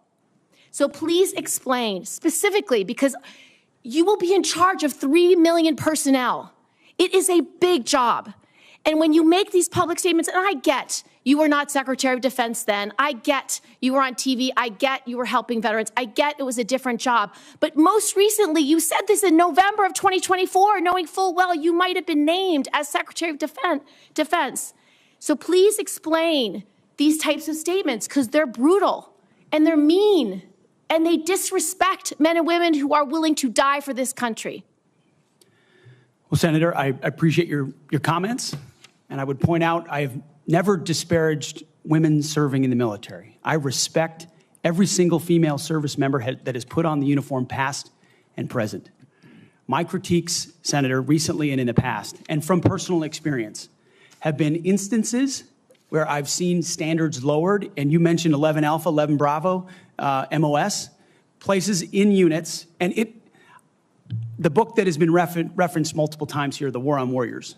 I spent months talking to active duty service members, men and women, low ranks, high ranks, combat arms and not combat arms. And what each and every one of them told me, and which personal instances have shown me, is that in ways direct, indirect, overt, and subtle, standards have been changed inside infantry training units, ranger school, infantry battalions, to ensure that Give commanders me one example. Please give me an example. I get you're making these commanders generalized meet statements. quotas to have a certain number of female infantry officers or infantry enlisted, and that disparages those women Commanders who are do incredibly not have to capable meet of meeting quotas that for the standard. infantry. Commanders do not have to have a quota for women in the infantry. That does not exist. It does not exist. And your statements are creating the impression that these exist, because they do not. There are not quotas. We want the most lethal force. But I'm telling you, having been here for 15 years, listening to testimony about men and women in combat and the type of operations that were successful in Afghanistan and in Iraq, women were essential for many of those units. When Ranger units went in to find where the terrorists hiding in Afghanistan or in Iraq, if they had a woman in the unit, they could go in, talk to the women in a village, say, where are the terrorists hiding? Where are the weapons hiding? And get crucial information to make sure that we can win that battle. So you cannot denigrate women in general, and your statements do that. We don't want women in the military, especially in combat. What a terrible statement. So please, do not deny that you've made those statements. You have. We take the responsibility of standards very seriously, and we will work with you. I'm equally distressed you would not meet with me before this hearing. We could have covered all of this before you came here, so I could get to the 15 other questions that I want to get to. So women, you have denigrated. You have also denigrated members of the LGBTQ community. Did you know that when Don't Ask, Don't Tell was in place, we lost so many crucial personnel, over 1,000 in mission-critical areas. We lost 10% of all our foreign language speakers because of a political policy. You said in your statement, you don't want politics in the DOD. Everything you've said in these public statements is politics. I don't want women. I don't want moms. What's wrong with a mom, by the way? Once you have babies, you therefore are no longer able to be lethal. I mean, you're basically saying women, after they have children, can't ever serve in the military in a combat role. It's a silly thing to say. It's a silly thing to say, beneath the position that you are aspiring to. To denigrate LGBTQ service members is a mistake. If you are a sharpshooter, you're as lethal regardless of what your gender identity is, regardless of who you love. So please know this to be a true statement. So you say it was a political thing. You say it undermined us, social engineering. I don't know why someone having to publicly say or not publicly say who they love is social engineering. I think having that policy in the first place was highly problematic. And as you said in your statement, do you agree anybody should be able to serve in the military if they meet the standards? Senator, as the president has stated, I don't disagree with the overturn of Don't Ask, Don't Tell.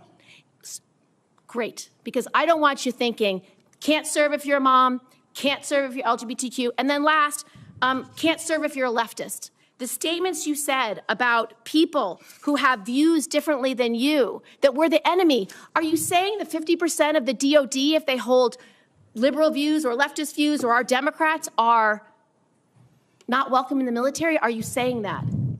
Senator, I volunteered to deploy to Afghanistan under Democrat President Barack Obama. I also volunteered to guard the inauguration of Joe Biden, but was denied the opportunity to serve because I was identified as an extremist by my own unit for a Christian tattoo. Thank you very much. Senator Gillibrand, you held up a document and referred to it during your questioning. Would you like that entered into the record? Maybe one without my marks. Okay, yeah, okay, we'll delete. We'll submit a clean clean it up. copy. Without objection, that will be admitted at the point of your question. And I would like to enter into the record at this point a letter of support from retired Air Force Colonel Melissa Cunningham. Colonel Cunningham supports Mr. Hegseth and mentions his warrior ethos, combat effectiveness, and maintaining military training standards. So without objection, both of those will be admitted, and I now recognize Senator Rounds. Thank you, Mr. Chairman. First of all, good morning. I'd like to thank you for your service to our nation in uniform and also your work on behalf of your fellow veterans and for your willingness to enter into this maelstrom of public service. I think the presence of so many veterans who have showed up to support you speaks volumes. I also want to recognize your family's service and sacrifice. You know as well as anyone that it's not just the man that enters the arena, but it's the entire family who also works their way through this process as well. I appreciated our meeting with you and with your wife, Jennifer, this last month. I thought that we had an excellent conversation, and I appreciate your statement and your answers to the advanced policy questions, especially your desire to bring a renewed focus on warfighting and lethality back to the Pentagon. I also respect and I appreciate my friend and colleague, Senator Gillibrand, and some of her questions, and I know that she had a number of them in there. You had an opportunity to respond very briefly. Were there any other responses that you would like to make or clarifications that you would like to make before I move on to my questions? Senator, thank you very much for the opportunity to meet and for the question. I would also acknowledge you were mentioning female engagement teams, which have shown a great deal of success on the battlefield. It would be and universally acknowledged as such.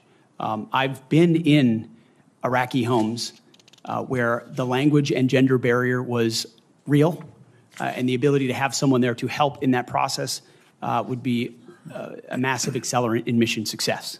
So I recognize that reality. I also recognize that female engagement teams assigned to a SEAL team or a Green Beret team meet different standards also, which is okay because of the duty positions involved in that job. As far as politics, Senator, it has been the joy of my life to lead men and women in military outfits. When you're in combat or in training, there's a lot of conversations that happen. And you start to realize that a lot of people you're serving with share your political ideals or they don't. You find out there's Republicans, there's Democrats, there's Libertarians, there's Independents, there's Vegetarians, everything in between. None of that matters. It never mattered in how I led men and women, how I interacted with them, what missions we undertook. Politics has nothing to do with the battlefield, which is why President Trump has asked me to say, let's make sure all of that comes out. This is about warfighting capability, setting standards high, and making sure we give our boys, our men and women, everything they need to be successful on the battlefield. So politics can play no part in that, and I look forward to infusing that, as we always have inside our units. I appreciate you making that very clear. And one of the areas that we want to do our best is to provide for the equipment and the technical capabilities so that no young man or woman enters into a battle as a fair fight, and that they always have the advantage. Those are the types of questions that I'd like to get into right now, and I want to start by talking about something that sometimes gets a little bit into the weeds, but I think it's critical. Mr. Hegseth, from what I've heard from 24 senior DOD officials in hearings over the last 2 years, including the Secretary of Defense, every service chief, and 8 combatant commanders, is that sharing the portion of the spectrum, and this is in the weeds, I know, but I'm going to ask it to get it on the record, the 3.1 to 3.5 gigahertz band would have extremely serious consequences and very costly consequences on our warfighting capabilities. In fact, the Department of the Navy alone has estimated that relocating their systems to a different part of the spectrum band would cost them $250 billion. That's just for the destroyers that defend our coasts with the radars that they have in them. If confirmed, what will you do to make sure that the Department of Defense can maintain its access to and the use and to be able to maneuver within the electromagnetic spectrum at home and abroad, And would you be willing to literally go to the mat with the interagency to protect warfighter requirements for the use of the spectrum? Well, Senator, thank you for the question. And my job, in part, will be to go to the mat when necessary for things I believe are an absolute requirement for the Department of Defense and the men and women in uniform. There's no doubt about that. In this particular case, as far as spectrum, I look forward, as I've said before, getting a full class of, because this issue has come up a number of times in meetings. It's critically important with how our warfighters communicate across all services. So I'm going to get a classified briefing immediately about what that would, how it would impact the spectrum if it were to allow other companies or it to be Rest auctioned assured, off. China So we have would to know. China would love to have our ability to use that part of the spectrum restricted. They would And love that. Absolutely right. And so I will go in with eyes only toward ensuring we have the capabilities we need and there's no disruption when I take that brief. Thank you. In your advanced policy questions, you recognize a cooperative approach by China, Russia, Iran, and North Korea to undermine U.S. influence around the world. As you point out, aggression by any one actor would be an opportunity for others to engage the U.S. on multiple fronts along the continuum of the conflict. As we discussed in my office, neither of us wants to send our troops into a fair fight. We want to make sure that they have every advantage that the United States can give them, and that requires resources and reforms. Given the growing potential of a multi-theater conflict involving near-peer adversaries, what steps would you take to prepare the Department of Defense to simultaneously execute and sustain operations across multiple regions while maintaining readiness and deterrence globally? And I just have to make note, and I want to make it clear, we have language in this year's fiscal year 2025 National Defense Authorization Act calling for a review of the department's operational plans. And I just want to make sure that you're aware of that, and that we will have, if we have a fight with one, the chances are very good that we're going to have two battles or two different battlegrounds at the same time.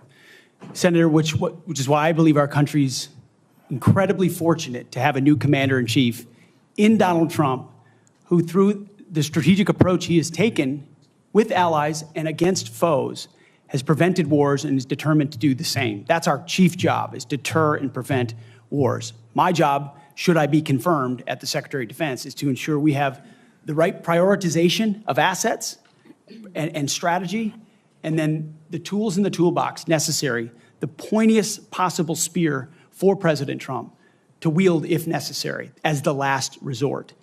So President Trump at the helm, I think, will go a long way in making sure our enemies know there's a new sheriff in town. Thank you. Thank you, Mr. Chairman. And thank you very much, Senator Blumenthal. Thanks, Mr. Chairman. Thank you for having this hearing. Thank you for being here, Mr. Hegseth. And I want to join in expressing appreciation and respect for your service to our country, and thanks to all the veterans who are here today, and thank you for your service as the ranking member of the Veterans Affairs Committee. I hope we can focus on doing better for our veterans and doing better in management of the Department of Defense. There's always room for improvement.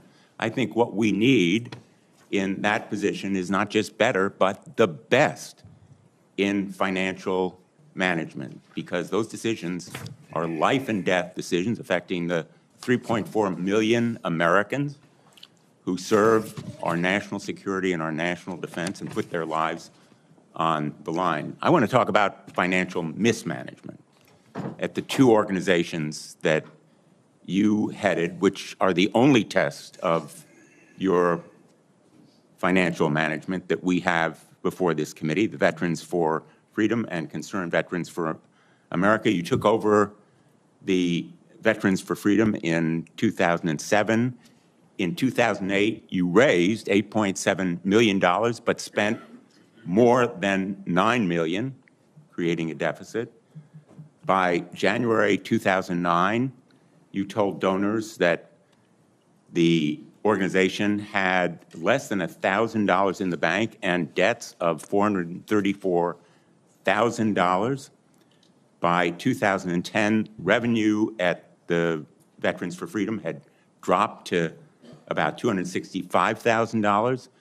In the next year, it had dropped further to $22,000. You don't dispute these numbers, do you? Senator, I'm extremely proud of the work me and my fellow vets did at Vets for Freedom. A bunch of young vets with no political experience, a small group, working Well, hard I every apologize single for day. interrupting. We raised donor funds.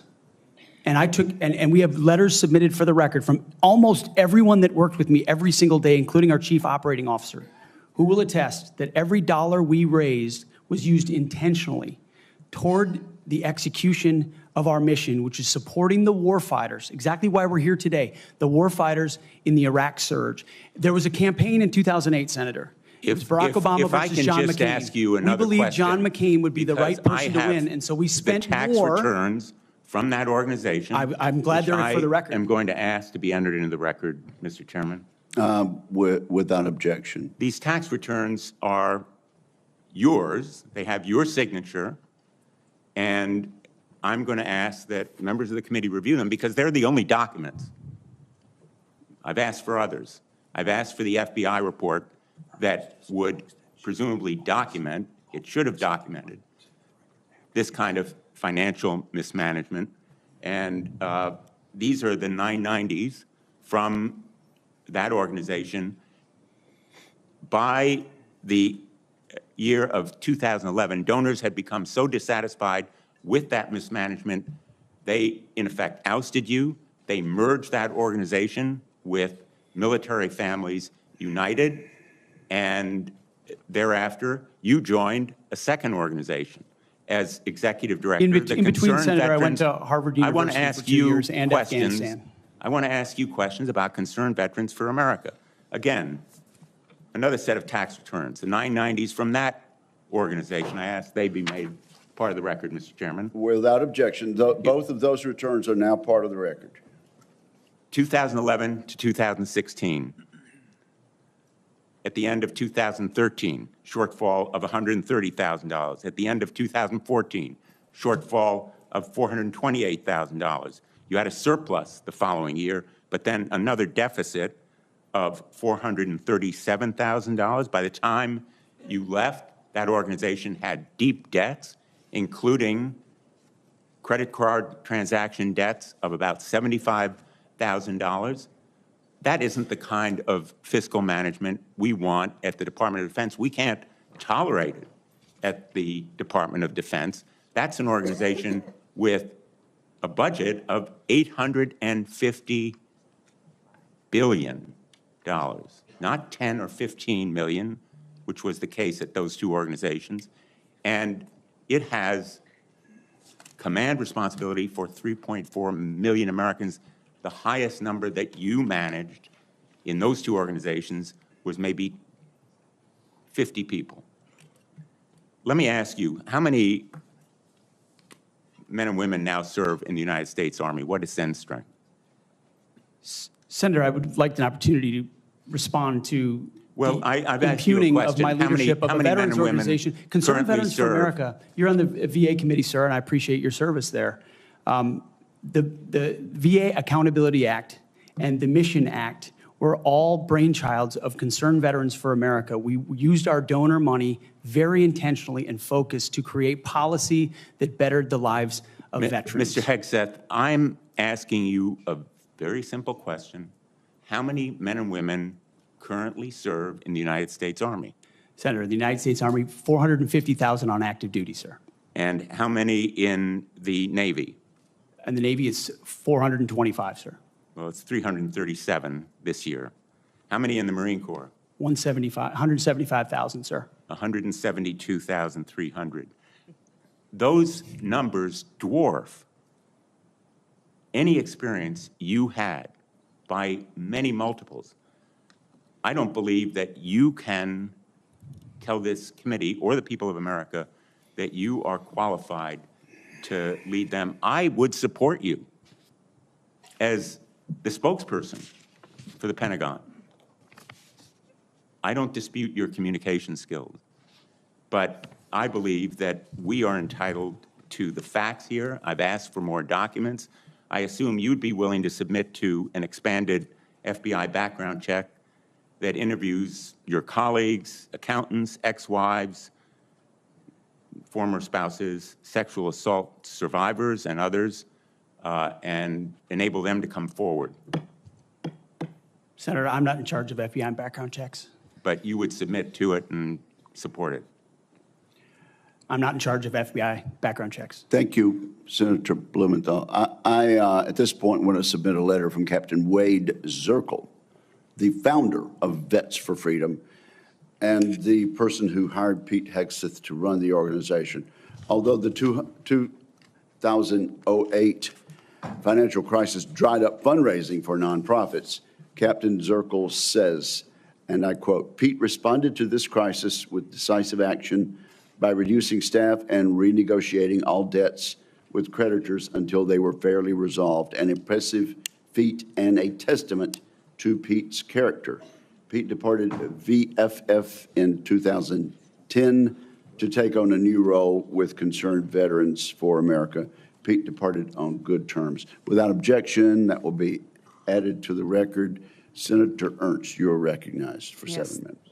Thank you, Mr. Chair. And I ask unanimous consent to enter into the record a letter submitted by Mr. Mark Lucas, who is a fellow Iowan and Iowa Army National Guard member. Mr. Lucas and I served together in the Iowa Army National Guard.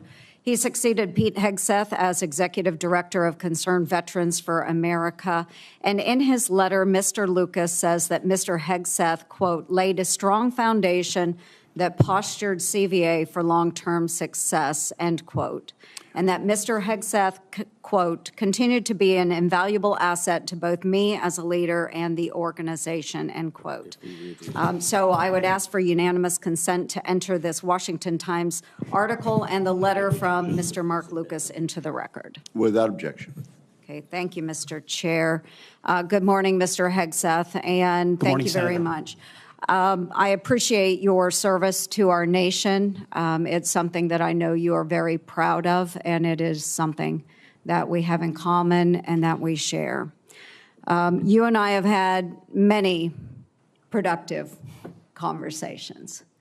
And just for our audience, we have had very frank conversations. Is that correct, Mr. Hegseth? Senator, that is a correct characterization. You know that I don't keep anything hidden, pull no punches. My colleagues know that as well. So I do appreciate you sitting down and allowing me the opportunity to question you thoroughly on those issues that are of great importance to me. Just to recap those issues, 3 that are very important. One is the DOD and making sure that we have a clean audit. The second is women in combat, and we'll talk a little bit more about that in a moment. And the third was maintaining high standards and making sure that we are combating sexual assault in the military. Okay, so Mr. Hegseth, I'm going to address the issue because this will tie into some of the financial concerns that have been raised here as well. And it's why, you know, I, trusting my fellow Iowan, asked for unanimous consent of his letter to go into the record. But like me, a lot of Iowans are really, really concerned and upset about the wasteful Washington spending and, of course, in our Pentagon. It's an issue that I have been combating for years. So there's significant room for greater efficiency and cost cutting within the department. And the DOD is the only federal agency that has never passed an audit. As the Senate DOJ caucus chair and founder, that's unacceptable to me, and it should be unacceptable to you as well. So I appreciate that you mentioned that in your opening statement. What are those steps that you will take to ensuring the Pentagon has a clean audit by the year 2028? Senator, I appreciate your work on this topic, which you've been involved in for a long time. You mentioned Concerned Veterans for America. I just want to clarify, we have very generous donors who set a very clear budget that we stuck to every single year. So the latitude there was restricted, and we worked very hard and diligently inside it. You've also been a leader on the Pentagon audit for a very long time. I think when we met, Senator, I said 2014 was the first year. We discovered a 2013 op-ed I wrote about the need for a Pentagon audit, because an audit is an issue of national security and frankly, respect to American taxpayers who give $850 billion over to the Defense Department and expect that we know where that money goes. And if that money is going somewhere that doesn't add to tooth and instead goes to fat or tail, we need to know that. Or if it's wasted, we need to know that. So I think previous secretaries of defense, with all due respect, haven't necessarily emphasized the strategic prerogative of an audit. And myself, my deputy SecDef, and others already know that a Pentagon audit will be the comptroller, others central to ensuring we find those dollars that can be used elsewhere legally under the law inside the Pentagon. So you have my word, it will be a priority. Okay, thank you. Okay, moving on to women in combat, and I had the privilege of serving in uniform for over 23 years. Between our Army Reserves and our Iowa Army National Guard, did serve in Kuwait and missions in Iraq. And so it is incredibly important that I stress, and I hope that if confirmed, you continue to stress, that every man and woman has opportunity to serve their country in uniform and do so at any level, as long as they are meeting the standards that are set forward. And we talked about that in my office. I do believe in high standards.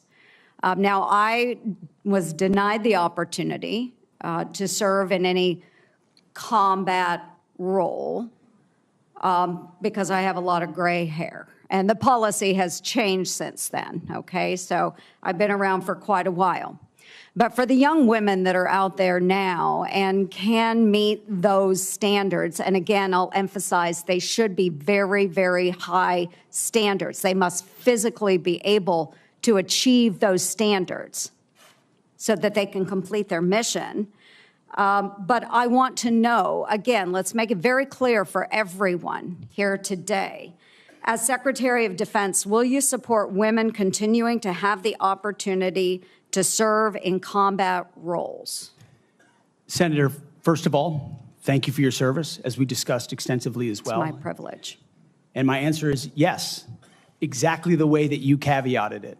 Yes, women will have access to ground combat roles, given the standards remain high, and we'll have a review to ensure the standards have not been eroded in any one of these cases. That'll be part of one of the first things we do at the Pentagon, is reviewing that in a gender-neutral way, the standards, ensuring readiness and meritocracy is front and center. But absolutely, it would be the privilege of a lifetime to, if confirmed, to be the Secretary of Defense for all men and women in uniform who fight so heroic. They have so many other options. They decide to put their right hand up for our country, and it would be an honor to have a chance to lead them. Thank you. And just very briefly, we only have less than a minute left, but we have also discussed this in my office. A priority of mine has been combating sexual assault in the military and making sure that all of our service members are treated with dignity and respect. This has been so important. Senator Gillibrand and I have worked on this, and we were able to get changes made to the Uniform Code of Military Justice to make sure that we have improvements and on how we address the tragic and life-altering issues of rape, sexual assault. It will demand time and attention from the Pentagon under your watch if you are confirmed. So as Secretary of Defense, will you appoint a senior level official dedicated to sexual assault prevention and response? Senator, as we have discussed, yes, I will. Okay, and my time has expired. Thank you for your answers. Senator Hirono. Thank you, Mr. Chairman. Mr. Hegseth, welcome. Thank you. I am focused on your fitness to serve, including your character and temperament and your overall qualifications to do the job. And I do appreciate the comments of Ranking Member Reed with his concerns regarding your nomination, because I share those concerns.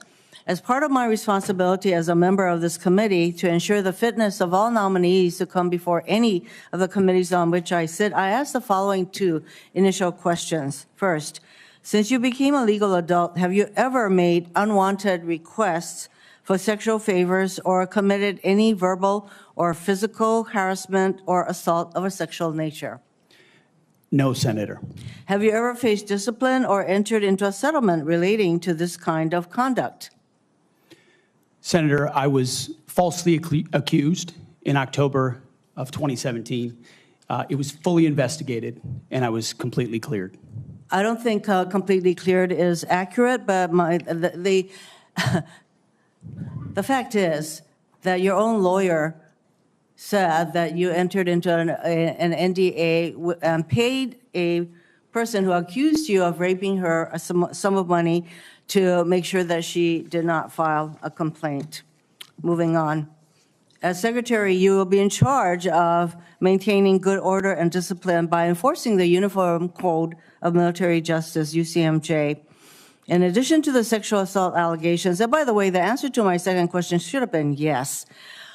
I have read multiple reports of your regularly being drunk at work, including by people who worked with you at Fox News. Do you know that being drunk at work is prohibited for service members under the UCMJ? Senator, those Yes are or no? multiple false anonymous reports peddled by NBC Do you News know that run directly drinking on the job contradictory to is the dozens of men and women at not Fox News contemplated Channel and- who I work with I'm who not came hearing on the the answer to my record question. and said they've In your never opening seen statement, that. Mr. Hegseth, you commit to holding leaders accountable at all levels. That includes you, of course. And frankly, as Secretary, you will be on the job 24/7. You recently promised some of my Republican colleagues that you stopped drinking and won't drink if confirmed, correct? Absolutely. Will you resign as Secretary of Defense if you drink on the job, which is a 24/7 position? I've made this commitment on behalf of Will the you men and women I'm resign serving. as Secretary of Defense I've if made this you commitment drink on on the behalf of job? the men and women I'm serving. I'm not because it's the hearing- most important deployment I'm not of my hearing an life. answer to my question, so I'm going to move on. While you have made that commitment, you will not commit to resigning if you drink on the job. As Secretary of Defense, you will swear an oath to the Constitution and not an oath to any man, woman, or president, correct? Senator, on multiple occasions, including as a young second lieutenant, I have sworn an oath to the Answer is Constitution, yes. and I'm proud to do so. Yes, ma'am. In June of 2020, then President Trump directed former Secretary of Defense Mark Esper to shoot protesters in the legs in downtown D.C., an order Secretary Esper refused to comply with. Would you carry out such an order from President Trump?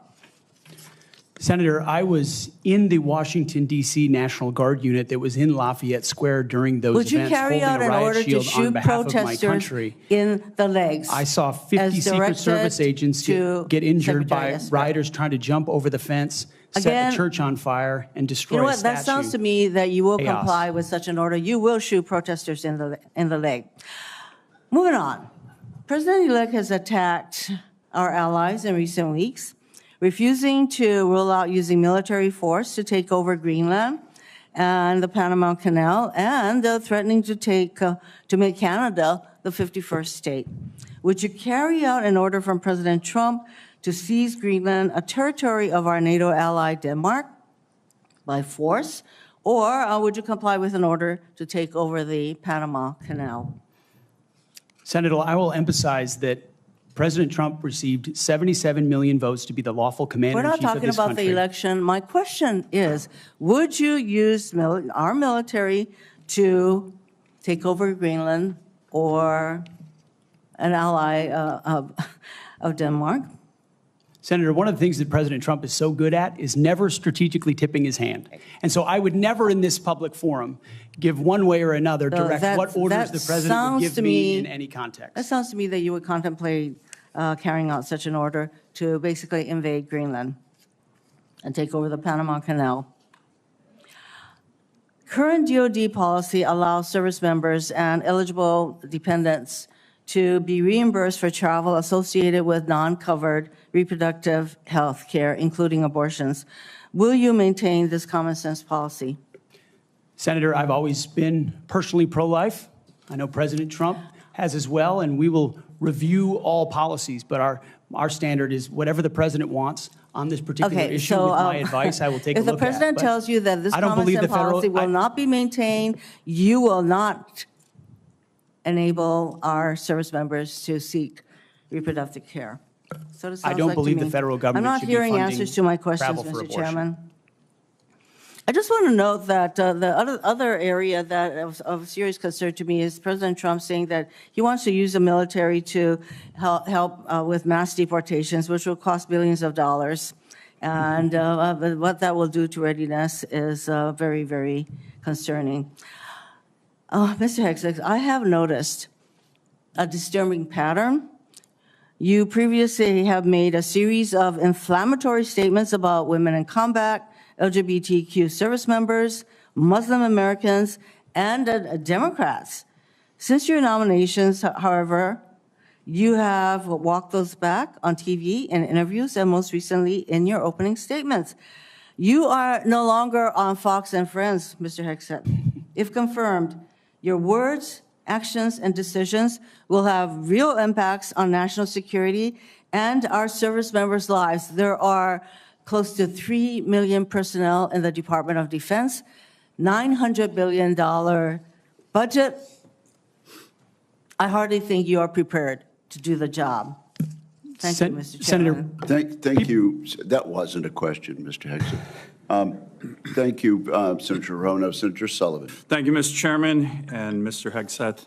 Congratulations on your nomination, and thank you and your family for your service and sacrifice. Thank you, Senator. Now for the most important question you will receive all day. In 1935, before the Congress, the father of the United States Air Force, General Billy Mitchell, was testifying about a certain place in the world.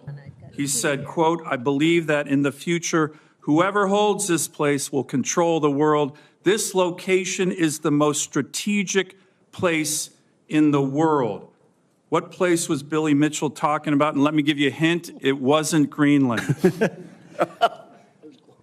I believe he was talking about the great state of Alaska. He was talking about the great state of Alaska. Great answer. If confirmed, will you commit to come with me to the great state of Alaska and meet our warriors who are on the front lines every day? Senator, I have, and as I mentioned to you in the past, I did a brief training exercise up at Fort Wainwright at a previous part of my military life. I look forward to returning. Great. And I will say we are on the front lines with this new era of authoritarian aggression. In Alaska, the last 2 years, we've had Chinese and Russian naval task forces, joint strategic bomber task forces in our EEZ, in our ADIZ. And after his election, President Trump put out an extensive statement on Alaska, which included the following statement: "We will ensure Alaska gets even more defense investments as we fully rebuild our military, especially as Russia and China are making menacing moves in the Pacific."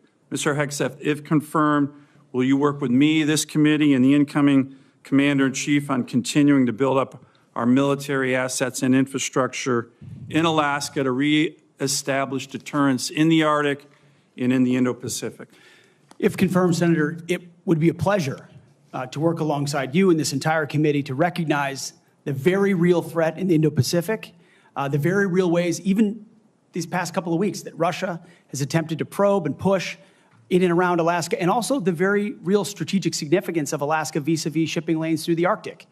There are many, many ways in which Alaska is strategically significant, and with a necessary shift toward Indo-PACOM, Alaska, by necessity, will play an important role in that. Thank you, Ms. Hegseth. I very much appreciate your focus on lethality and warfighting. We desperately need it.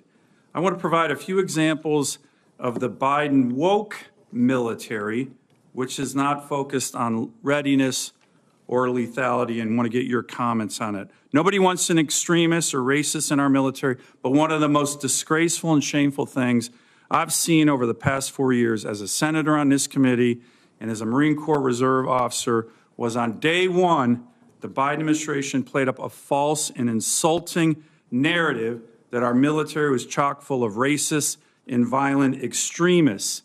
This reached a pinnacle in this committee when Biden's Undersecretary of Policy, Colin Kahl, the number 3 guy at the Pentagon, testified that one of his top goals would be to, quote, ending violent extremism and systemic racism within the ranks of the military. He had no data on this. The media loved it, fanned the flames, wrote baloney stories on this false narrative.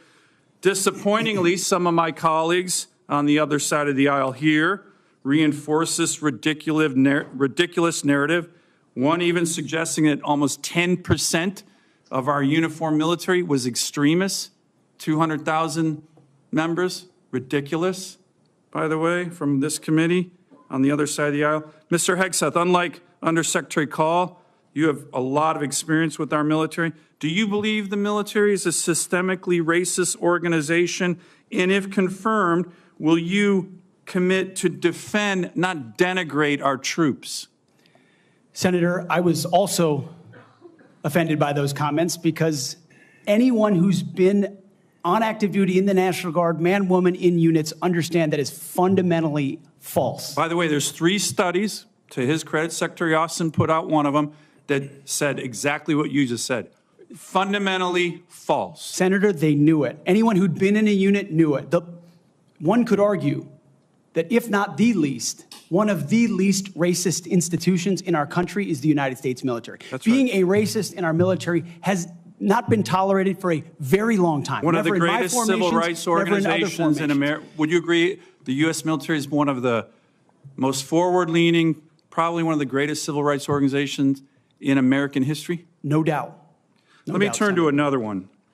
Last year at a hearing before this committee, I called on the Biden Secretary of the Navy to resign because he's failing in his ability to build ships. We are being completely outbuilt in terms of ships by the Chinese, and yet this Secretary of the Navy has been focused on climate change, not building ships in lethality. Mr. Hegseth, if your Secretary of the Navy ends up focusing on climate change more than shipbuilding and lethality, will you commit to me to fire him? My Secretary of the Navy, should I be confirmed, sir, will not be focused on climate change in the Navy, just like the Secretary of the Air Force won't be focused on LG-powered fighter jets, or the Secretary of the Army will not be focused on electric-powered tanks. Let me ask, We're going to be focused on lethality and defeating our enemy. And I appreciate that. The other thing President Biden did, his first executive order as president, was to focus on transgender surgeries for active duty troops. This is all, I'm describing the woke military here under Biden over the last 4 years. If confirmed and you issue an order saying we are going to rip the Biden woke yoke off the neck of our military and focus on lethality and warfighting, how do you think the troops will react? Senator, I know the troops will rejoice. They will love it. They will love it. And we've already seen it in recruiting numbers. There's already been a surge since President Trump won the election of recruiting. The Army says do you think our military will surpass its recruiting and our military goals. will follow that order? Our military will follow that order, Senator. Gladly. Gladly, because they want to focus on lethality and warfighting and get all the woke, political prerogative, politically correct, social justice, political stuff out of the military. Thank you, Senator Sullivan. Thank you, Senator Mr. Kane. Thank you, Mr. Hegseth. I'm looking forward to this opportunity to talk. I want to return to the incident that you referenced a minute ago that occurred in Monterey, California in October 2017. At that time, you were still married to your second wife, correct? I believe so. And you had just fathered a child by a woman who would later become your third wife, correct? Senator, I was falsely charged, fully investigated, and completely cleared. So you think you were completely cleared because you committed no crime. That's your definition of cleared? You had just fathered a child 2 months before by a woman that was not your wife. I am shocked that you would stand here and say you're completely cleared. Can you so casually cheat on a second wife and cheat on the mother of a child that had been born 2 months before, and you tell us you are completely cleared? Senator, how is that a complete clear? Senator, her child's name is Gwendolyn Hope Hegseth, and she's a child of God, and she's 7 years old. And she I'm was, glad and she's here. you cheated on the mother of that child less than 2 months after that daughter was born, didn't you? Those were false charges. Well, It no, was fully investigated, and I was completely cleared. And I am so you've grateful you've for the marriage admitted- I have to this No, amazing woman behind me. you've admitted that you had sex at that hotel in October 2017. You said it was consensual, isn't that correct? Anything, You've admitted that it was consensual, and you were still married, and you just had a child by another woman. again, How do you explain your completely judgment? false charges against me, You fully investigated, and I was completely cleared. You have admitted that you had sex while you were married to wife 2 after you just had fathered a child by wife 3. You've admitted that. Now, if it had been a sexual assault, that would be disqualifying to be Secretary of Defense, wouldn't it? It was a false claim then and a false claim now. If it had been a sexual assault, that would be disqualifying to be Secretary of Defense, wouldn't it? That was a false claim. So Just you talking can't, about a hypothetical. So you can't tell me whether someone who has committed a sexual assault is disqualified from being Secretary of Defense? Senator, I know in my instance, and I'm talking about my instance only, it was a false claim. But you acknowledge, And it was but fully you investigated. acknowledge that you cheated on your wife and that you cheated on the woman by whom you had just fathered a child. You have admitted that. I will allow your words to speak for themselves. You're not retracting that today. That's good. I assume that in each of your weddings, you've pledged to be faithful to your wife. You've taken an oath to do that, haven't you? Senator, as I've acknowledged to everyone in this committee, not a perfect person, not claiming to But be. no, I just asked a simple question. You've taken an oath, like you would take an oath to be Secretary of Defense in all of your weddings to be faithful to your wife. Is that correct? I have failed in things in my life, and thankfully I'm redeemed by my Lord and Savior, Jesus Christ. In finalizing divorces from your first and second wives, were there non-disclosure agreements in connection with those divorces? Senator, not that I'm aware of. If there were, would you agree to release those first and second wives from any confidentiality agreement? Senator, it's not something I'm aware of. But if there were, you would agree to release them from a confidentiality agreement? Senator, that's not my responsibility. Did you ever engage in any acts of physical violence against any of your wives? Senator, absolutely not. But you would agree with me that if someone had committed physical violence against a spouse, that would be disqualifying to serve as Secretary of Defense, correct? Senator, absolutely not have I ever done that. You would agree that that would be a disqualifying offense, would you not? Senator, you're talking about a hypothetical. I don't think it's a hypothetical. Violence against spouses occurs every day. And if you as a leader are not capable of saying that physical violence against a spouse should be a disqualifying fact for being secretary of the most powerful nation in the world, you're demonstrating an astonishing lack of judgment. The incident in Monterey led to a criminal charge, a criminal investigation, a private settlement, and a cash payment to the woman who filed the complaint. And there was also a non-disclosure agreement, correct? It was a confidential settlement agreement off of a nuisance lawsuit. Right. During an interview, you claimed that you settled the matter because you were worried that if it became public, it might hurt your career. Do you maintain that you were blackmailed? Senator, I maintain that false claims were made against me. And ultimately, Your attorney those used false the claims, frame, I have the opportunity to attest my innocence in those false claims. But you didn't reveal any of this to President Trump or the transition team as they were considering you to be nominated for Secretary of Defense. You didn't reveal the action. You didn't reveal the criminal complaint. You didn't reveal the criminal investigation. You didn't reveal the settlement. You didn't reveal the cash payment. Why didn't you inform the commander-in-chief and the transition team of this very relevant event? Senator, I've appreciated every part of the process with the transition team. They have been open and honest with me. We've had great conversations between the two of us, and I appreciate the opportunity that President-elect Trump has given me. You chose not to reveal this, right? Because you knew it would hurt your chances. So you chose not to reveal this really important thing to the commander-in-chief and the transition team because you were worried about your chances rather than trying to be candid with the future president of the United States. Are there any other important facts that you chose not to reveal to the president-elect and his team as they were considering you to be Secretary of Defense? Senator, I sit here before you an open book, as everyone who's watched this process. With multiple non-disclosure and confidentiality agreements tying the hands of many people who would like to comment to us. Much has been made of your workplace behavior as a leader of nonprofit veterans organizations and as a Fox News contributor. Were you fired from either of the leadership positions with the nonprofits? I was the leader. I was the CEO of Concerned Veterans for America and the executive director of Vets for Freedom. Were you fired from either and I of was them? never fired from a veterans organization. Do you have non-disclosure agreements with either of those organizations? Not that I'm aware of, Senator. Many of your work colleagues have said that you show up for work under the influence of alcohol or drunk. I know you've denied that, but you would agree with me, right, that if that was the case, that would be disqualifying for somebody to be Secretary of Defense. Senator, those are all anonymous false claims, and the totality they're not anonymous. The letters We've on the seen, record here. They're not anonymous. On the record, people we've who've seen worked records with, with names Vets attached for Freedom, to them. Concerned Vets for America, and Fox News attributing to me your colleagues working said, hard every day on behalf of One of my your mission. colleagues said that you got drunk at an event at a bar and chanted, "Kill all Muslims." Another colleague, not anonymous, we have this, said that you took coworkers to a strip club. You were drunk, you tried to dance with strippers, you had to be held off the stage, and one of your employees in that event filed a sexual harassment charge as a result of it. Now, I know you denied these things, but isn't that the kind of behavior that, if true, would be disqualifying for somebody to be Secretary of Defense?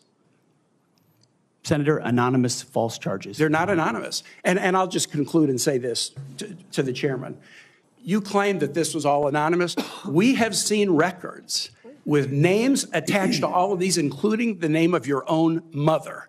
So don't make this into some anonymous press thing. We have seen multiple names of colleagues consistently throughout your career that have talked about your abusive actions, Chairman, attitudes, I think he's words, over and his time. statements He's to way women. over his time. I now yield. And thank you very much. I now ask unanimous consent to enter into the record a family court order concerning the appointment of parenting time between Mr. Hegseth and Mrs. Samantha Hegseth. It states that there were no claims of domestic abuse or probable evidence of abuse in the relationship. Without objection, that will be added to the record. And we now move to Senator Kramer. Thank you, Mr. Chairman. Thank you, Mr. Hegseth, for your service, for your willingness to endure this. And I'm sorry for what has been happening to you, particularly the very idea that you should have to sit there and answer hypothetical potential, in somebody's imagination, crimes that may take place at some point. And wouldn't that disqualify you if you were a murderer or if you were a rapist? Unfair. And I'm embarrassed for this behavior. But first, I want to say thank you for your strong proclamation, unapologetic proclamation of faith in Jesus Christ. I sat here and listened to your opening statement and thought, wow, this is a guy who in today's culture is willing to stand up and say the first thing is first, faith in Jesus Christ. And I was reminded of what Christ said in Matthew, seek ye first the kingdom of God and his righteousness, and these things shall be added unto you. You are going to have a great future as our secretary, and I look forward to that day happening. I also want to get back to, you mentioned, and it got rather dismissed quickly, pivoted, as a lot of things do. You'd mentioned that you were not able to serve with your National Guard unit in the protection of the inauguration of Joe Biden because of a tattoo, a Christian tattoo. Can you elaborate just a little bit on what is this very offensive, extremist, racist tattoo that you have? It's a tattoo I have right here, Senator. It's called the Jerusalem Cross. It's a historic Christian symbol. In fact, interestingly, recently I attended briefly the memorial ceremony of former President Jimmy Carter on the floor of our National Cathedral. On the front page of his program was the very same Jerusalem Cross. It is a Christian religious symbol. And when the events happened before preceding the Biden inauguration, I was a part of the mobilization to defend that inauguration, as someone who'd been a proud supporter of Donald Trump, but also a member of the military, had orders to come to Washington, D.C. to guard that inauguration. And at the last minute, those orders were revoked. I'd never had orders revoked before. I'd been on orders to a lot of places to do a lot of difficult and dangerous things. They were revoked, and I was not told why. Later, when I wrote my book, I was able to get information. It was because I had been identified. Someone who'd served in Iraq, in Afghanistan, in Guantanamo Bay, holding a riot shield outside the White House. I'd been identified as an extremist, as someone unworthy of guarding the inauguration of an incoming American president. And if that's happening to me, Senator, how many other men and women, how many other patriots, how many other people of conscience? We haven't even talked about COVID and the tens of thousands of service members who were kicked out because of an experimental vaccine. In President Trump's Defense Department, they will be apologized to, they will be reinstituted with pay and rank. Things like focusing on extremism, Senator, have created a climate inside our ranks that feel political when it hasn't ever been political. Those are the types of things that are going to change. And Senator Sullivan, you mentioned that study. After a whole study was held, extremism working group study, 100 extremists were identified in the ranks of 3 million. And most of those were gang-related. So it was a made-up boogeyman to begin with. You, Mr. Hegseth, are not the extremist. The people who would deny you your expression of faith are the extremists. They're the racists. They're the bigots. You're the one that is protecting their right to be one. Thank you for that. I want to go to another point in your opening statement, and it's summarized in this beautiful one-sentence paragraph. You said, quote, "Leaders at all levels will be held accountable, and warfighting and lethality and the readiness of the troops and their families will be our only focus." At that moment, in my mind's eye, I heard soldiers, airmen, Marines, sailors, guardians from the Pentagon to the Pacific and everywhere in between applaud. Applaud. And they're thinking, it's about time. I can get on board with that idea. And quite honestly, and I want to get to this because I think it's so important.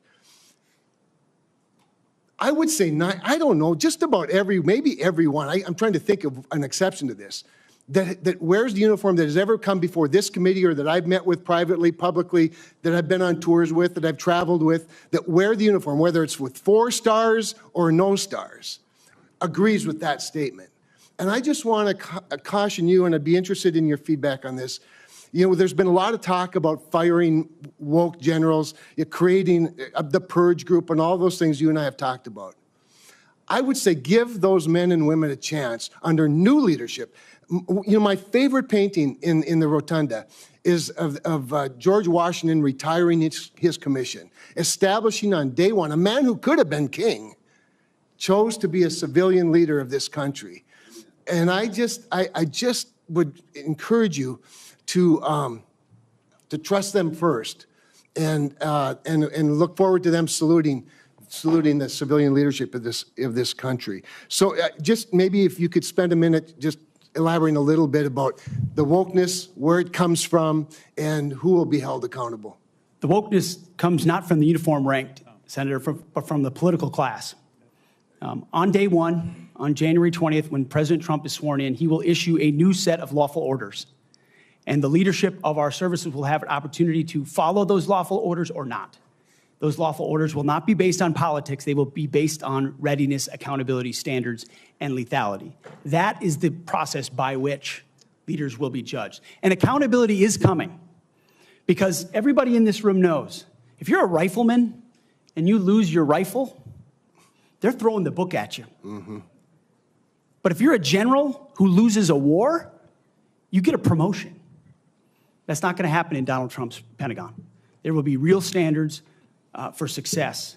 Everyone from the top, from the most senior general to the most lowly private, will ensure that they're treated fairly, men and women, inside that system. I also just want to commend you for your answers to Senator Fisher's questions about nuclear deterrence. But I also appreciate the fact that you emphasize reputational deterrence, because deterrence is not a weapon system, it is an attitude, and you project an attitude of deterrence. Thank you. Thank you, Mr. Chairman.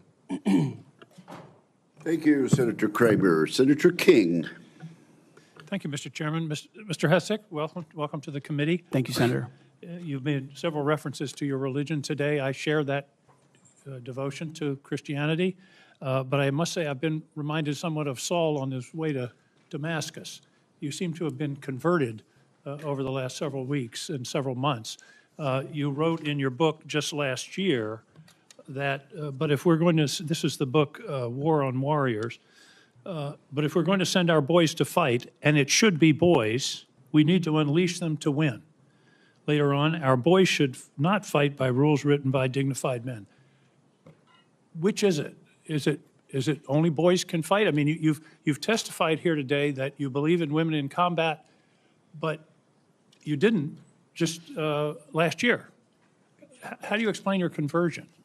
Senator, my testimony is clear.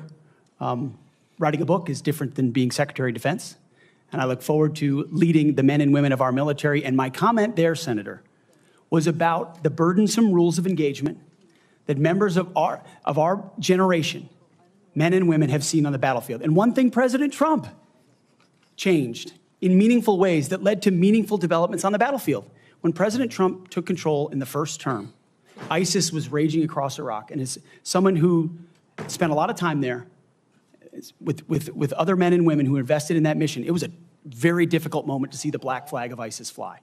And what President Trump did was untie the hands of warfighters. He changed the rules of engagement, untied the hands of warfighters, and allowed them to complete their mission and crush ISIS. It has not just tactical implications, operational and strategic implications, how you allow warfighters to go about winning and fighting their wars. President Trump understands that, and within the laws of war and the Uniform Code of Military Justice, we are going to unleash warfighters to win wars so that wars don't drag on forever, as our generation has seen. So are you rejecting Title 18 and Title 42, I think, also has provisions that incorporate the Geneva Convention and the laws of armed combat?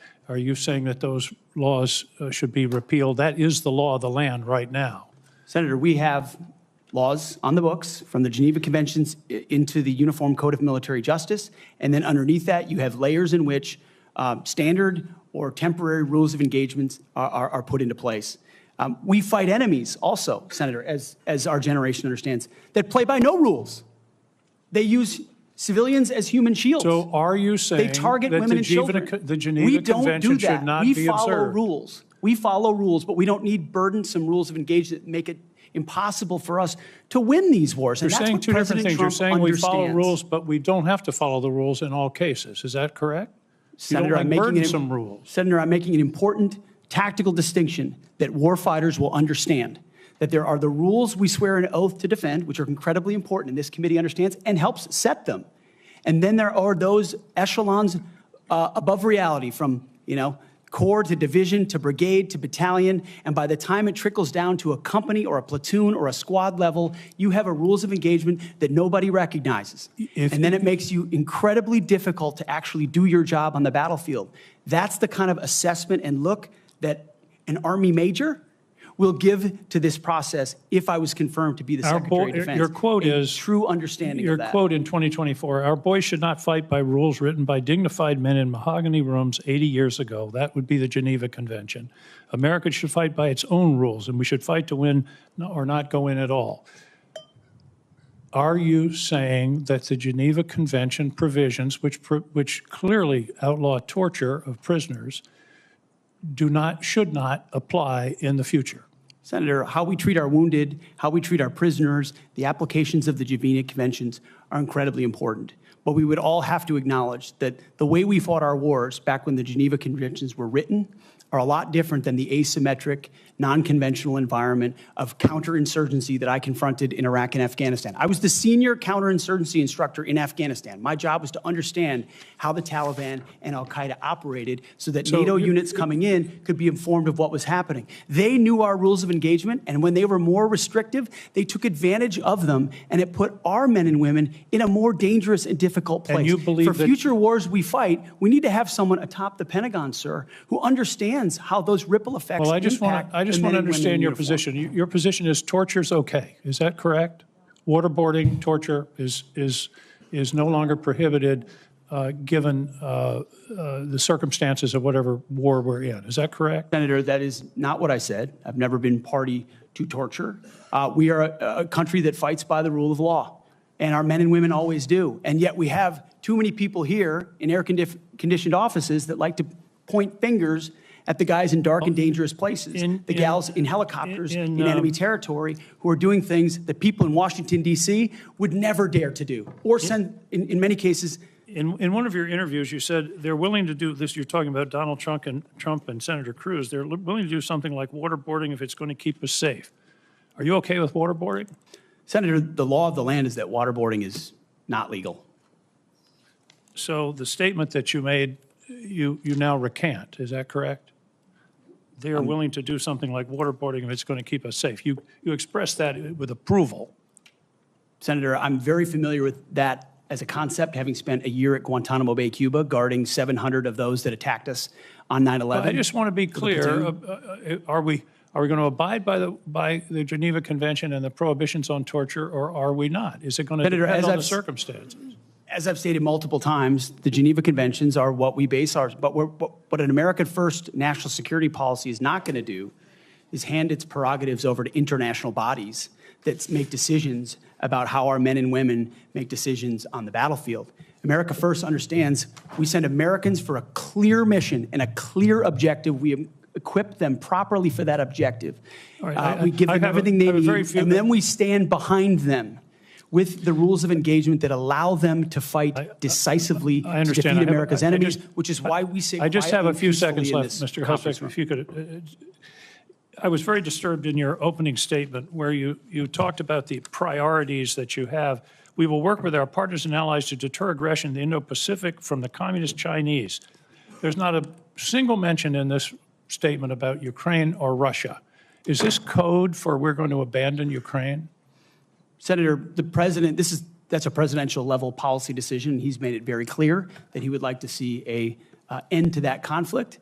We know who the aggressor is. We know who the good guy is. We'd like to see it as advantageous for the Ukrainians as possible, but that war needs to come to an end. You talk a lot about deterrence of China. I would submit that Xi Jinping is watching what we do very carefully. If we abandon Ukraine, that would be the strongest signal possible to Xi Jinping that he can take Taiwan without significant resistance from this country. Thank you, Senator King. Senator Scott of Florida.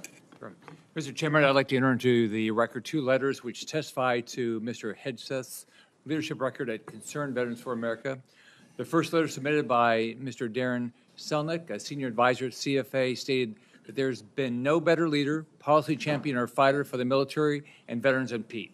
He was instrumental in 2014 and 2017 in ensuring that veterans had health care choice. The second letter submitted by Mr. Kason Spiro, Digital Media Director of CVA from 2015 to 2017, stated, Pete brought incredible energy, focus, and a clear vision to the organization and showed everything that the team accomplished together.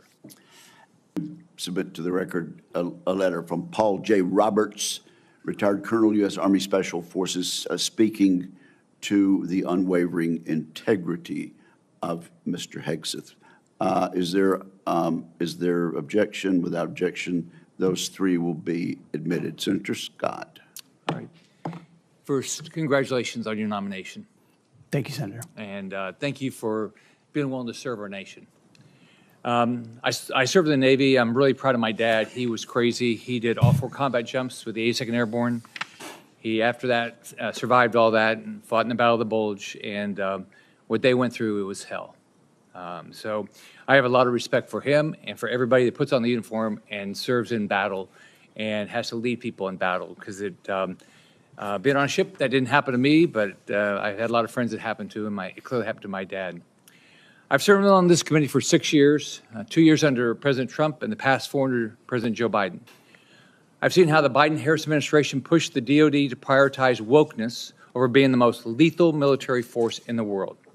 It's our readiness, our national security, and our ability to recruit people who are willing to put their lives on the line for our country. Can you talk about some of the changes we can make to improve recruitment and rebuild our military into the most lethal force in the world? First of all, Senator, thank you for the question. Thank you for your time. I think the first and most important thing we could have done is elect Donald Trump as the new commander-in-chief, because past is prologue. Our warfighters understand what kind of commander-in-chief they're going to get in President Donald Trump, someone who stands behind them, someone who gives them clear missions, someone who ends wars decisively, and the issue of Ukraine was mentioned, and ensures new wars are not started. There was a minor incursion under Barack Obama into Crimea, followed by nothing under President Trump, followed by an all-out assault by Vladimir Putin into Ukraine under the Biden administration. That did not happen under Donald Trump.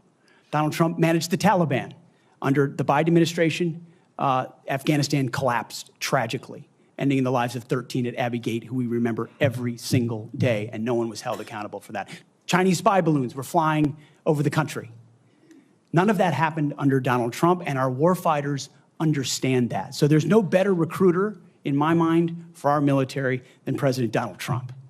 My job is to come alongside him, should I be confirmed, and continue to emphasize his emphasis on warfighting, on getting anything that doesn't contribute to meritocracy out of how decisions are made inside the Pentagon.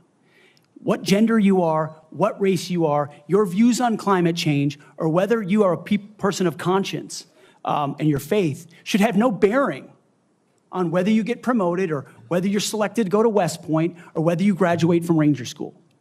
The only thing that should matter is how capable are you at your job? How excellent are you at your job? I served in multi-ethnic units in every place that I served. None of that mattered. But suddenly we re-inject DEI and critical race theory, dividing troops into different categories, oppressor and oppressed, in ways that they otherwise just want to work together. That's why I've pointed out before, and I'll say it again, and because I'm sure it'll be quoted to me at some point. The dumbest phrase in military history is our unity is our strength. No, our shared purpose is our strength. Our shared mission is our strength. We are one DoD community of all committed to the same mission. Has nothing to do with your background. Has to do with what your commitment is to the country. And that is my solemn pledge to every single person that would put the uniform on and reflects President Trump's priorities as well. Senator. Thank you. You know, we talked a little bit about the fact the Pentagon can't do an audit. All right. Can you talk about, and I mean, to me, I've run big businesses. It's all about accountability. If you want to get an audit done, you can get an audit done. You might get a letter saying there's things you have to fix, but it all goes to accountability, and we haven't had it. So can you talk about how you bring accountability to the table, what you've done in the past, and what you're going to do with regard to bringing accountability to the Pentagon? I meant it when I said it in the opening statement, Senator. I know what I don't know. I know I've never run an organization of 3 million people with a budget of $850 billion. But what I do know is that I've led men and women. I've led people. And it's leadership of people and motivation of people and a clear vision of people where you build a team, cast that vision, empower people properly. I want smarter and more capable people around me than me. And you will get that at the department. I cast the clear vision, build the plan, work it, we set the metrics, and everyone is held accountable. I know our incoming businessman president believes in accountability and holding people accountable. That will happen at the Pentagon. I mean, this has been a problem for a long time. Secretary Rumsfeld gave a speech on September 10th, 2001 that's mostly forgotten. But it was about the need for acquisition reform, cutting tail to give to teeth to warfighters. And then 9/11 happened. And these are problems that have been persistent for a long time. But now we have new threats. And we need the urgency of this moment. As you said, Mr. Chairman, the most dangerous moment we've been since the end of the Cold War and possibly since World War II. the urgency to do everything possible to get the capabilities into the hands of warfighters, Emergency Powers Defense Production Act, whatever it takes, and an audit is certainly part of it. Why do you want to do this? Why do you want to do this job? What drives you? You have 30 seconds. Because I love my country, Senator, and I've dedicated my life to the warfighters. People see me as someone who hosts a morning show on television. But people that really know me know where my heart's at. It's with the guys in this audience who've had my back, and I've had theirs. We've been in some of the darkest and most difficult places you can ever be in. You come back a different person. And only by the grace of God am I here before you today. I'm doing this job for them, for all of them. Thank you, Mr. Hegseth. Senator Warren. Thank you, Mr. Chairman. And Mr. Hegseth, thank you. Thank you for your service. So if you're confirmed as Secretary of Defense, you will oversee our military, including about 250,000 women who currently serve on active duty in the Army, the Navy, the Air Force, the Space Forces, and the Marines. And I have serious concerns that your behavior toward women disqualifies you from serving in this role. Now, I've been trying to get answers from you for quite some time on this. You haven't wanted to meet or to answer any of my questions, so we'll just have to do it here and dive in. I want to pick up on some of the questions asked by Senators Shaheen and Gillibrand and Hirono, and I just want to make sure we have a list of some of the facts that I think are undisputed. I'm not going to talk about anonymous sources. I'm just going to quote you directly. We've got the video. We've got it in print. So going back to January 2013, you told a Fox News interviewer that women in the military simply couldn't measure up to men in the military, saying that allowing women to serve in combat roles would force the military to lower the bar. You picked up on that same theme in 2015, making remarks on Fox News, referring to women in combat as, quote, it would erode standards. June 2024, you said on Ben Shapiro's podcast, quote, women shouldn't be in combat at all. And then, of course, we've talked about it in 2024. You published a book, and you say on page 26 of your book, we need moms, but not in the military, especially in combat units. Page 48 of your book, you claim that women should not be in combat roles because men are distracted by women. And then 10 weeks ago, you appeared on the Sean Ryan show and said, I'm straight up just saying we should not have women in combat roles. Now, I presume you recall making all these statements? Senator, I'm not familiar with the article you're pointing to in 2013, but it underscores my argument completely, because in that 2013 argument, I was talking about standards. No, standards are what it's always been about, let's not Senator. have this same fight again. Always been about Senate I've quoted standards. you directly. We've got the video. We're happy to show it. But I want to be clear here. For 12 years, you were quite open about your views, and your views were consistently the same. Women are inferior soldiers, sailors, Marines, airmen, and guardians. And in case anyone missed the point, and these are your words from 10 weeks ago, women absolutely straight up should not be permitted to serve in combat. And I notice on each of these quotes, those are said without qualification. It's not by how much you can lift or how fast you can run. They don't belong in combat, period, or your words, straight up. And then on November 9th, 2024, just 32 days after your last public comment saying that women absolutely should not be in combat, you declared that, quote, some of our greatest warriors are women, and you support having them serve in combat. Now, that is a very, very big about face in a very, very short period of time. So help me understand, Mr. Hegseth, what extraordinary event happened in that 32-day period that made you change the core values you had expressed for the preceding 12 years? Senator, again, I very much appreciate you bringing up my comments from 2013, because For me, this issue has always been about standards. And unfortunately, because of some of the people that have been in political power for the last 4 years, priorities other than standards, lethality, and meritocracy have driven decision-making. I'm quoting you from the podcast. Women shouldn't be in combat at all. Where is the reference to standards? That they should be there if they can carry, if they can run? I don't see that at all, Mr. Hegseth. What I see is that there's a 32-day period in which you suddenly have another description about your views of women in the military. And I just want to know, what changed in the 32 days that the song you sang is not the song you come in here today to sing? Senator, the concerns I have and the concerns that many have had, especially in ground combat units, is that in pursuit of certain percentages or quotas, standards have been changed. And that makes the combat more difficult let me make a for everybody suggestion involved. about what happened in that 32 days. You got a nomination from President Trump. Now, I've heard of deathbed conversions, but this is the first time I've heard of a nomination conversion. And I hope you understand that many women serving in the military right now might think that if you can convert so rapidly your long-held and aggressively pursued views in just 32 days, that 32 days after you get confirmed, maybe you'll just reverse those views and go back to the old guy who said straight up, women do not belong in combat.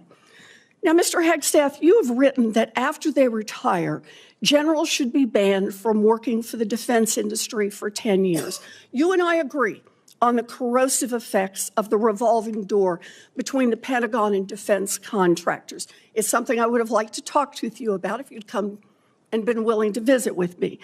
But the question I have for you on this is, will you put your money where your mouth is and agree that when you leave this job, you will not work for the defense industry for 10 years?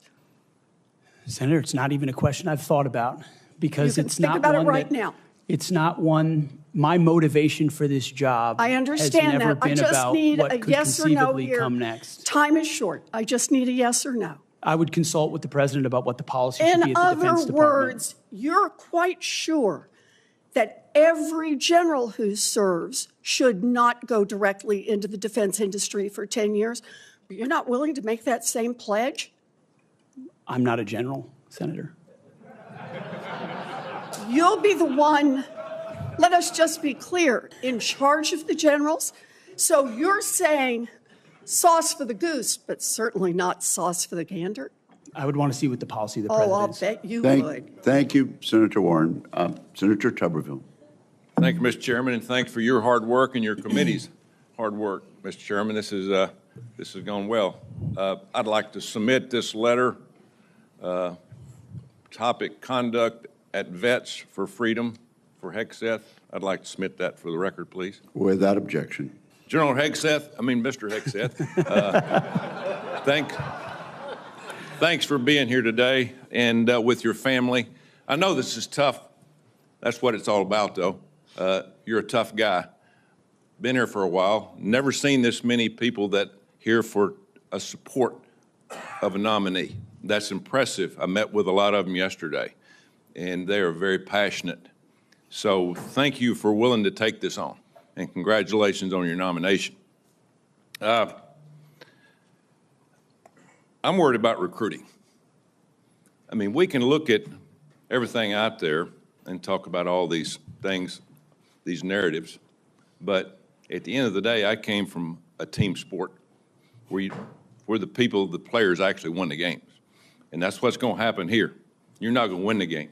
Now, you're going to set the precedent. You're going to get the blame or the credit, but there's going to be people that's going to be under you that's going to set the precedent for the future of our country. Now, the war games that we play on our computers with our adversaries right now, for us, it don't look good because our military, we're in trouble. Our whole country's in trouble. Thank God President Trump got elected November the 5th. We couldn't have kept down this same path. We could not, that could not happen. I met with a couple of generals this summer.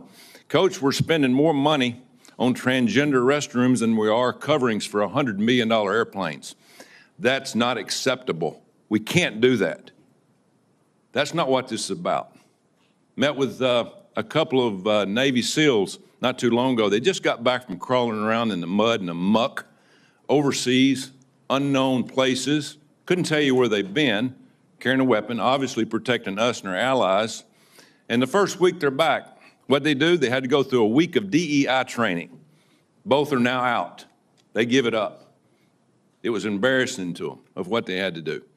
We've lost all sight of what we're doing in our military, lost all sight. It starts with leadership, and it starts with recruiting. Why would a young man, used to when I was growing up, if you couldn't afford to go to college, you had the opportunity to go to the military where you could learn a trade. You could learn, you could make a living for your family, and eventually possibly get an education. That was a good alternative. We've forgotten that. We've forgotten it. We can't give up on our young people. Young people are our number one commodity in this country, and they're the ones that's going to live and die for the freedom of this country in the future. So, again, thank you for taking this on. Recruiting.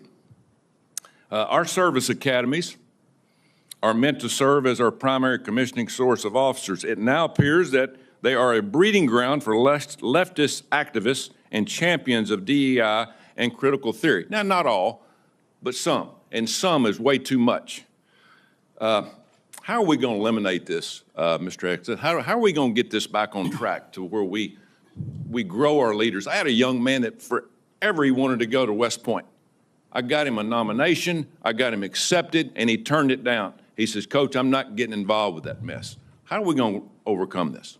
Senator, thank you for the question. And I think it comes down to leadership, clear leadership. From President Trump through me, should I be nominated? And that's what soldiers, sailors, airmen, Marines, and Guardians see, is clear leadership. It says, this is what we believe. This is the mission we're going to give you. Here's the equipment we're going to give you, and here's how we're going to support you. Because the military, at a lot of levels, Senator, has been for generations a family business. You know, my grandfather served, my father served, I served, my daughter served. That chain has started to break with generations of people my age and older talking to their kids and grandkids, wondering, pondering, do I want them to serve? Will my country use them responsibly? When that kind of doubt is cast, you get serious recruiting problems like we do right now. You get questions about whether I want my son or daughter to follow my path in West Point, which I've heard multiple times. Would I want my... And so you have to rip, root, and branch the politics and divisive policies out of these institutions and then focus them on creating and preparing actual future military leadership. West Point traditionally is focused on engineering, and rightfully so, because in our fighting forces across all services, we need the best and brightest minds in engineering, in addition to military studies. That's what I did at ROTC at Princeton, military science. And we need more uniformed members going back into West Point, the Air Force Academy, the Naval Academy, as a tour to teach with their wisdom of what they've learned in uniform, instead of just more civilian professors that came from the same left-wing woke universities that they left, and then try to push that into service academies. When that changes, Senator, I truly believe under Donald Trump, we will have a recruiting renaissance. That sends signals to the world, to our enemies and our allies alike, that America's back. And thankfully, then we have the men and women of our country willing to want to serve. Thank you. And it's about attitude, too. And I love your attitude. You've got to be motivated. You've got to understand that people, they will hook up with you. They will understand and learn under their leaders. Why would you fight for a country that you don't love? That's what I keep hearing from a lot of our college kids that they're getting from these woke universities that they go to. Now, and I worked at a lot of them. That is one of the excuses I get from our kids. We've got to break that. Another one. According to the Pentagon, between 2001 and 2024, the number of civilian employees in the Office of the Secretary of Defense has nearly doubled from 1,500 to 3,000. Civilians on Joint Chiefs has increased from 191 to almost 1,000. Our military end strength goes down. Our staff numbers are exploding. What are you going to do about that? Senator, we're going to address that. We won World War II with 7 four-star generals. Today, we have 44 four-star generals. There's an inverse relationship between the size of staffs and victory on the battlefield. We don't need more bureaucracy at the top. We need more warfighters empowered at the bottom. So it's going to be my job working with those that we hire and those inside the administration to identify those places where fat can be cut so it can go toward lethality. Thank you, Senator Tuberville. Senator Peters. Thank you, Mr. Chairman. Mr. Hegseth, welcome to this committee. Thank you. You know, we have far too much partisanship in our country right now. I think it's eating away at the fabric of what has always made this country great, about bringing people together from all sorts of backgrounds, all sorts of experiences. And we know that in our motto, together as one, we are strong. And so we in this committee, and certainly I speak for myself, but I think I speak for many of my colleagues, want to take partisanship out of this proceeding as much as we can. I'm not naive. It's out there. I get it. But we've got to try to take that out. And I want you to know that as a member of this committee, I have voted in a bipartisan way for secretaries of defense. I voted for 2 secretaries of defense when Donald Trump was previously president. We had those 2. We had, I think, 5 total secretaries of defense during that 4-year period. So we want to keep that in mind as to what we might see in this coming administration. But I voted, and we voted by a big margin for those folks as well. But part of that was the process and having an opportunity to get to know the person and understand their qualifications and understand the standards. You know, I made repeated requests to meet with you prior to this meeting. I know many of my other colleagues also wanted to meet with you. I did that with the other nominees that I was happy to vote for. I thought they were highly qualified individuals and true professionals. And yet I could never get a meeting with you. Was there a reason you were afraid to have one-on-one meetings with some of my colleagues before the hearing? Senator, I know there was a great deal of outreach to multiple offices. Schedules get full. There's a lot going on.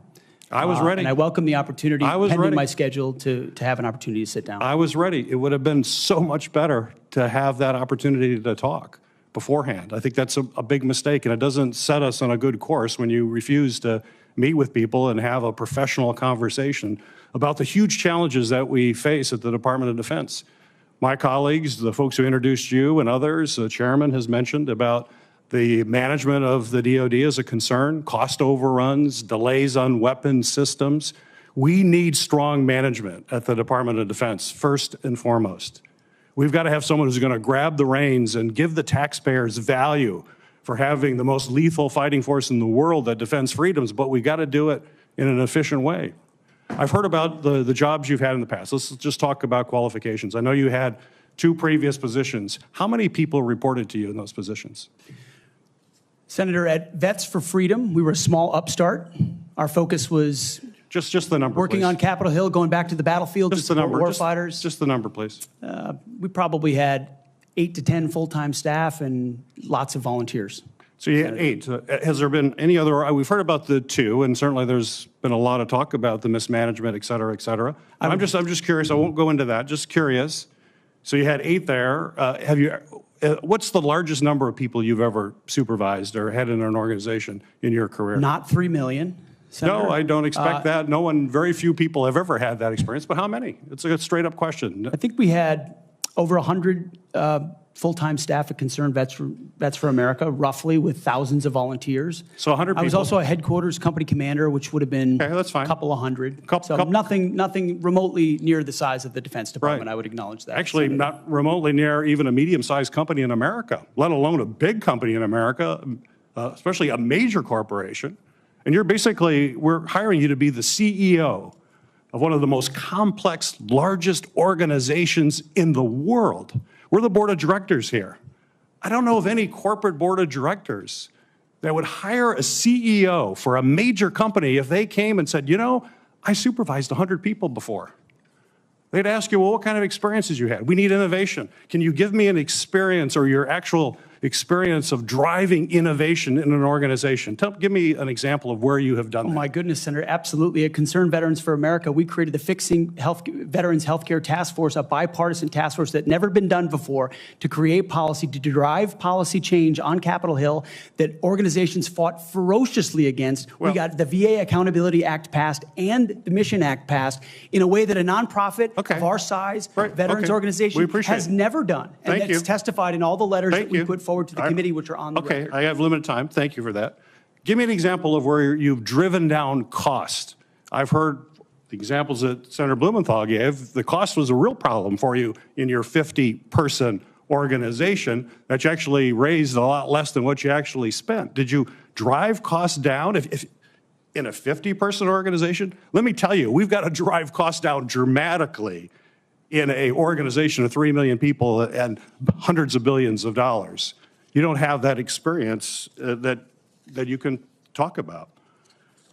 To me, this is, or acquisition reform. Acquisition reform, you bring that up. Have you had experience in acquisition reform? I've written about and studied on acquisition reform. Have you for quite actually some done time. it? Because what we need in the hands of our warfighters better change because we're not doing it well right now. It better, and we need people who have experience actually doing that. You know, you talk about standards. Again, I'm going to go back to a CEO of the most complex organization in the world. I don't think there's a board of directors in America that would hire you as a CEO with the kind of experience you have on your resume.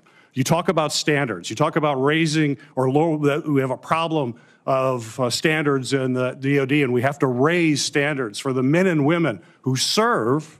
Do you think that the way to raise the minimum standards of the people who serve us is to lower the standards for the Secretary of Defense, that we have someone who has never managed an organization more than 100 people is going to come in and manage this incredibly important organization and do it with the professionalism and has no experience that they can tell us that they have actually done that? I have real problems with that. This is not about other issues that are brought up. They're all very important. I'm just about trying to get things done, managing efficiently, and having the best people who have demonstrated that in a large organization. And I'm sorry, but I don't see that in your background. There are a lot of other things you can do very well. You're a capable person, but you have not convinced me that you're able to take on this tremendous responsibility with a complex organization and having little or no significant management experience. Senator, I'm grateful to be hired by one of the most successful CEOs in American history, should I be confirmed. Mr. Hegseth, it seems to me that you've supervised far more people than the average United States senator supervises typically.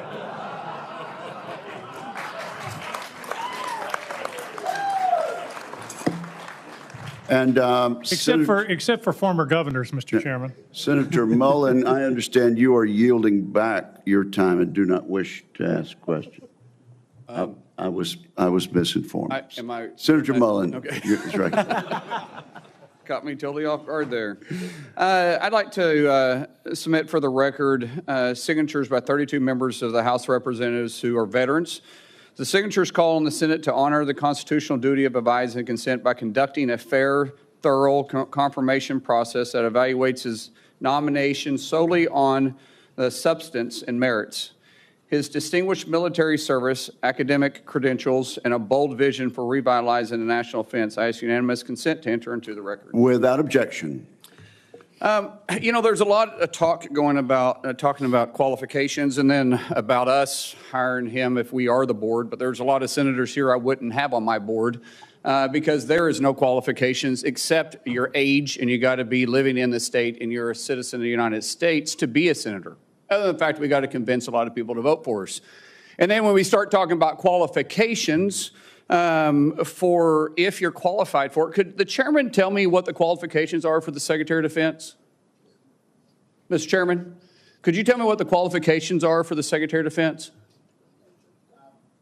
I'd be happy I'll read it. for you to do that. Yeah. Let me read it for you because I Googled I it. was getting some advice from I my understand second that. in command. Yeah, but I'm just making a point because there's a lot about qualifications, and I think it's so hypocritical of senators, especially on the other side of the aisle, be talking about his qualifications, not being able to lead to be the Secretary of Defense, and yet your qualifications aren't any better. You guys aren't any more qualified to be the senator than I'm qualified to be the senator, except we're lucky enough to be here. But let me read you what the qualifications of the Secretary of Defense is, because I Googled it and went through a lot of different sites, and really it's hard to see. But in general, the U.S. Secretary of Defense position is filled by a civilian. That's it. If you have served in the U.S. Army Forces and have been in the service for, you have to be retired for at least 7 years, and Congress can weigh that. And then there's questions that the senator from Massachusetts brought up about serving on a board inside the military industry, and yet your own secretary that you all voted for, Secretary Austin, we had to vote on a waiver because he stepped off the board of Raytheon. But I guess that's okay because that's a Democrat Secretary of Defense. But we so quickly forget about that. And then Senator Kaine, or I guess I better use the senator from Virginia, starts bringing up the fact that what if you showed up drunk to your job? How many senators have showed up drunk to vote at night? Have any of you guys asked them to step down and resign from their job? And don't tell me you haven't seen it, because I know you have. And then how many senators do you know have got a divorce before cheating on their wives? Did you ask them to step down? No. But it's for show. You guys make sure you make a big show and point out the hypocrisy because the man's made a mistake. And you want to sit there and say that he's not qualified? Give me a joke. I mean, it is so ridiculous that you guys hold yourself as this higher standard and you forget you got a big plank in your eye. We've all made mistakes. I've made mistakes. And Jennifer, thank you for loving him through that mistake. Because the only reason why I'm here and not in prison is because my wife loved me too. I have changed, but I'm not perfect. But I found somebody that thought I was perfect. And for whatever reason, you love Pete, and I don't know why. But just like our Lord and Savior forgave me, my wife's had to forgive me more than once too, and I'm sure you've had to forgive him too. And so thank you. So before I go down this rabbit hole again, tell me something about your wife that you love. She's the smartest, most capable, loving, humble, honest person I've ever met. In addition to being incredibly beautiful.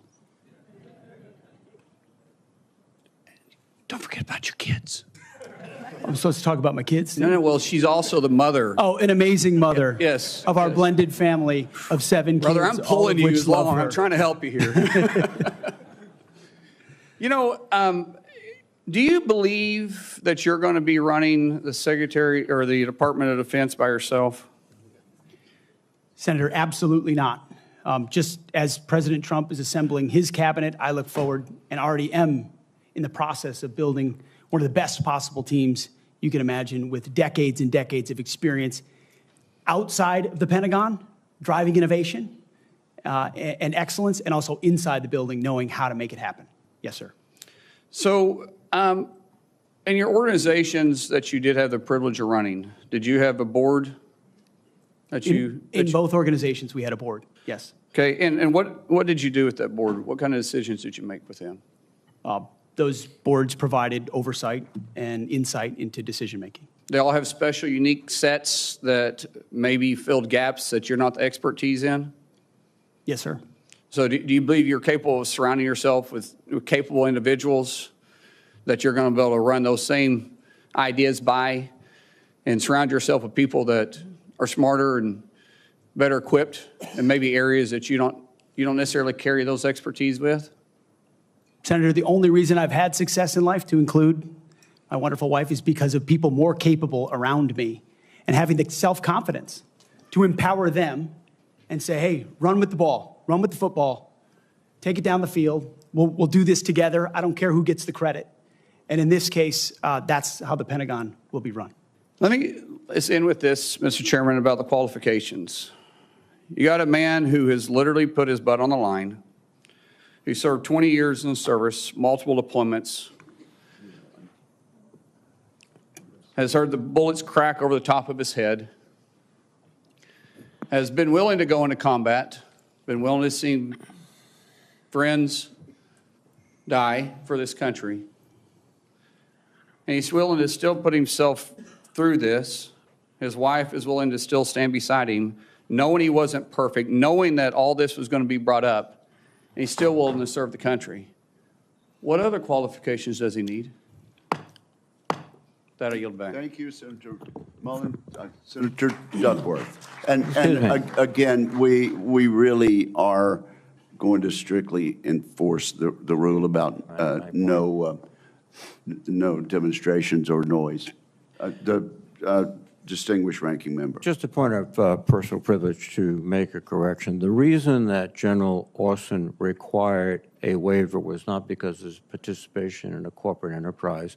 It was because he did not have 7 years of interruption between his service and his appointment.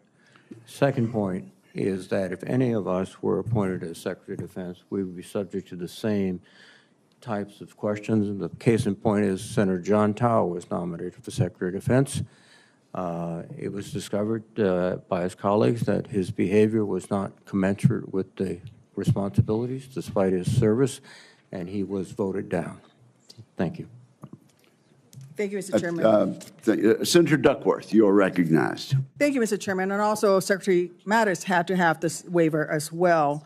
Mr. Hegseth, this hearing is about whether you are qualified to be Secretary of Defense, and one of the qualifications, to answer my colleague's question, is to actually win the votes of every member of this committee and to be confirmed by the United States Senate. And you need to convince us that you're worthy of that vote, because the people of the state of Illinois voted for me to be their senator so that I could cast that vote when it comes to picking who is going to be the next Secretary of Defense. This hearing now seems to be a hearing about whether or not women are qualified to serve in combat, and not about whether or not you are qualified to be Secretary of Defense. And let me just say that the American people need a SecDef who's ready to lead on day one. You are not that person. Our adversaries watch closely during times of transition, and any sense that the Department of Defense that keeps us safe is being steered by someone who's wholly unprepared for the job puts America at risk, and I am not willing to do that. With that in mind, Mr. Hegseth, I want you to try to explain to the American people, this committee, who have to vote for you, and to our troops who are deployed around the world, why you are qualified to lead the Department of Defense. We already know that you've only led as large as a 200-person organization. We already know that you so badly mangled a budget that after you left, they had to bring in a forensic accountant to figure out what went wrong, and that the largest budget you ever managed was about $18 billion.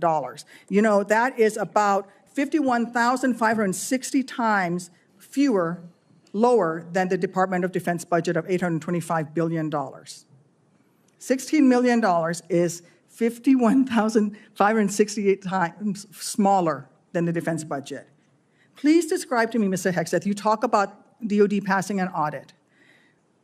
Please describe to me a time or an organization when that you led underwent an audit, because you say you're going to hire smarter people than you to run this audit. I'm not asking you to be an accountant. I want you to be able to tell me what kind of guidance will be given to those employees, what will happen if, whether or not you pass that audit. Have you led an audit of any organization, yes or no? I don't want a long answer, yes or no. Have you led an audit of any organization of which you were in charge? Senator, in both of the organizations I ran, we were always completely fiscally responsible. Yes or no, did you lead an audit? And the way yes my or leadership no, has did you lead an been audit? stated Yes or has no? been completely What are you afraid of? You mischaracterized. can't answer this question. Yes or no, did you lead an audit? Do you not know this answer? Senator, yes every part no? of my leadership yes of these organizations yes has or been no, did you lead an audit? misrepresented I will from take top that as to a no. bottom. What were the findings? So there were no findings because you've never led an audit. What guidance did you give the auditors? None, because you've never led an audit. Nobody expects you to be an accountant, Mr. Hegseth. What we expect is for you to understand the complexity of this Pentagon budget process that is absolutely necessary to outfit our warfighters. Look, the Secretary of Defense is required to make quick decisions every single day that, well, with high-level information that's being provided for them. A Secretary of Defense has to have breadth and depth of knowledge. Right now, I am concerned that you have neither. Mr. Hegseth, what is the highest level of international negotiations that you have engaged in, that you have led in, because the Secretary of Defense does lead international security negotiations. There are three main ones that the Secretary of Defense leads and signs. Can you name at least one of them? Could you repeat the question, Senator? Sure. What is the highest level of international security agreement that you have led? And can you name some that the Secretary of Defense would lead? There's three main ones. Do you know? I have not been involved in international security arrangements because I have not been in government other than serving in the military. So my job has been to no. The lead answer is no. men and Can you women in name one of the combat. three main ones that the You're Secretary talking of about Defense defense signs? arrangements. I mean, NATO might be one that you're referring to. Status of Forces Agreement would be one of them. Status of Forces Agreement. I've been a part of teaching about Status of Forces Agreements. But you don't inside remember to Afghanistan. mention it? You're not qualified, Mr. Hegseth. You're not qualified. You talk about repairing our defense industrial complex. You're not qualified to that. You could do acquisition and cross-servicing agreements, which essentially are security agreements. You can't even mention that. You've done none of those. You talked about the Indo-Pacific a little bit, and I'm glad that you mentioned it. Can you name the importance of at least one of the nations in the ASEAN, and what type of agreement we have with at least one of those nations? And how many nations are in ASEAN, by the way? I couldn't tell you the exact amount of nations because in you've that, not but I even know we have bothered to allies do- in South Korea and Japan and in AUKUS with Australia, trying to work Okay. on submarines with them. Mr. and data Hegseth, transfers none with of those them. countries We are have in allies ASEAN. across. None of those three countries that you've mentioned are in ASEAN. I suggest you do a little homework before you prepare for these types of negotiations. Listen, Mr. Hegseth, we ask our troops to go into harm's way all the time. We ask them to go into harm's way. And this behind me is a copy of the Soldier's Creed, a copy that usually hangs over my desk here in the Senate, and you should be familiar with it. It's the same copy that hung over my desk at Walter Reed every single day that I woke up and fought my way back because I wanted to go back and serve next to my buddies who'd saved my life. This same copy, these words are repeated over and over and over again. And let me read out two things to you, two sentences. I will always place the mission first, and I am disciplined, physically and mentally tough. Our troops follow these words every single day, and they man up and they pack their rucksacks and they go to war. And they deserve a leader who can lead them, not a leader who wants to lower the standards for himself or raising the standards for other people. And by the way, our troops already meet the standards. We ask troops to man that ship, fight that fire, fly that helicopter until their very last breath. And they do that every single day. They cannot be led by someone who's not competent to do the job. How can we ask these warriors to train and perform the absolute highest standards when you are asking us to lower the standards to make you the Secretary of Defense simply because you are buddies with our president-elect? And by the way, he has filed for bankruptcy 6 times. I'm not quite sure he's the kind of CEO you want to refer to as a successful businessman. Let me make it clear. You can't seem to grasp that there is no U.S. military as we know it without the incredible women that we serve. Women who've earned their place in their units. You have not earned your place as Secretary of Defense. You say you care about keeping our armed forces strong and that you like that our armed forces are meritocracy, then let's not lower the standards for you. You, sir, are a no-go at this station. Thank you, Senator Duckworth. I would like to submit for the record a letter submitted by Mr. Brian Marriott that says anyone who would claim that Pete mismanaged funds at Vets for Freedom is ignorant of the facts. Without objection, it will be admitted to the record. Senator Budd. Thank you, Chairman Wicker, and congrats on your chairmanship of this committee. I want to thank you for your leadership and your handling of this today. I think you're doing a great job. So I want to also submit for the record a letter submitted by Mr. Daniel Catlin, the former operations manager at Vets for Freedom. Mr. Catlin's letter states that Mr. Hegseth and Mr. Catlin conducted weekly meetings to meticulously review every dollar that the organization spent. Pete's hands-on approach and dedication to financial responsibility ensured that Vets for Freedom operated within its budget. Mr. Catlin's letters also states that Pete treated his staff with the utmost respect, regardless of race or gender. So I ask unanimous consent to enter this into the record, Mr. Chairman. Without objection, so ordered. Thank you. Mr. Hegseth, Congratulations on your nomination. Thanks for appearing before the committee today. I enjoyed meeting you in my office before Christmas, and I've enjoyed our friendship before that. You know, you stated in your advanced policy questions that the American people need to be informed, engaged, and inspired to join our military. I wholeheartedly agree with that. We also have a problem, though, with obesity and falling academic standards. It's very concerning. We've talked about that before. So if confirmed, how would you approach increasing the number of Americans eligible to serve in the military, but without lowering standards?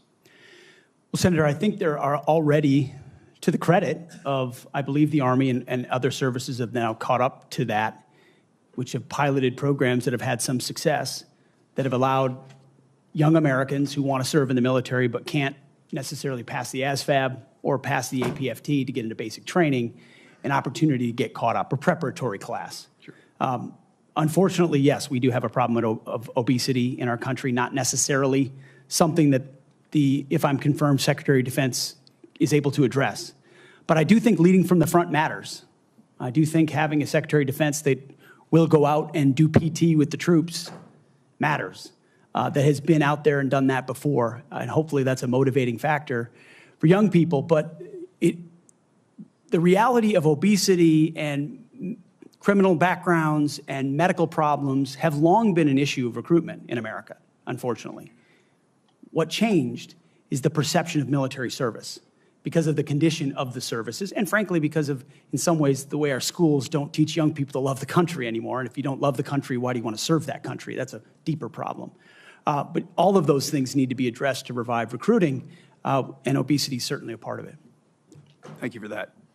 So I've had multiple conversations, young folks back in North Carolina, young men, young women, and we get to meet a lot of them. But, you know, I hear from some of these folks who I encourage to join the military. They say that they're concerned that it's become politicized. And if confirmed, would you commit to working with my office to address the military recruiting crisis and ensuring the military is focused on warfighting? Senator, absolutely. Number one, from day one, with a mandate from the Commander-in-Chief, who received that mandate when Americans spoke out loudly and said, we want peace through strength, we want America first foreign policy, and we don't want political ideology driving decisions inside our Defense Department. That was clear. It's an infection that the American people are acutely aware of, which the men and women in this room have lived firsthand. I've lived it firsthand. And that's why it will be a priority. And I truly believe, and I'm humbled by this, the response we've already seen from young men and women who've decided to join the military when they had said, I wasn't going to. But seeing a Commander-in-Chief, Donald Trump, reassured them. Seeing the possibility, if confirmed, of a Secretary of Defense that would have their back reassured them. And so in the first couple of months after President Trump's election, we have already seen, the numbers are there, a recruiting surge in all the services that I would welcome the opportunity to continue. And it's humbling to think that families across this country would have confidence in us to deliver for their young men and women. There's no more important task. Thank you for that. So shifting gears a bit, I want to hear some of your thoughts on the growing fighter aircraft capacity gap with China and what this means for a potential fight in the Indo-Pacific. So if confirmed, what policy recommendations will you make to the President on procurement and maintenance of 4th and 5th generation fighters while we continue to research and develop 6th generation and collaborative combat aircraft? Senator, that's a very important conversation, one that I've been looking at a great deal.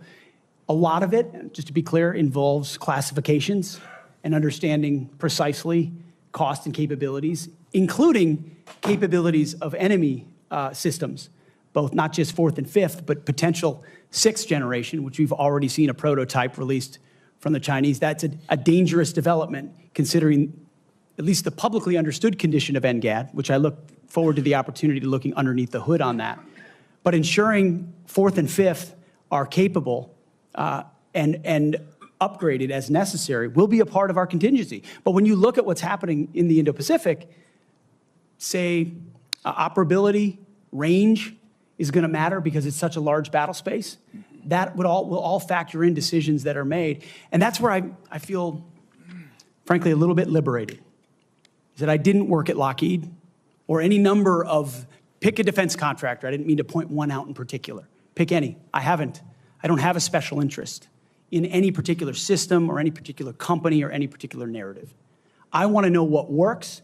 I want to know what defeats our enemies, what keeps us safe, what deters them, what keeps our enemies up at night. Whatever that is, I want more of it, and I want to invest in it. And I know that's the view that President Trump has as well. Thank you. You know, some have commented recently about the need to eliminate immediately a manned aircraft.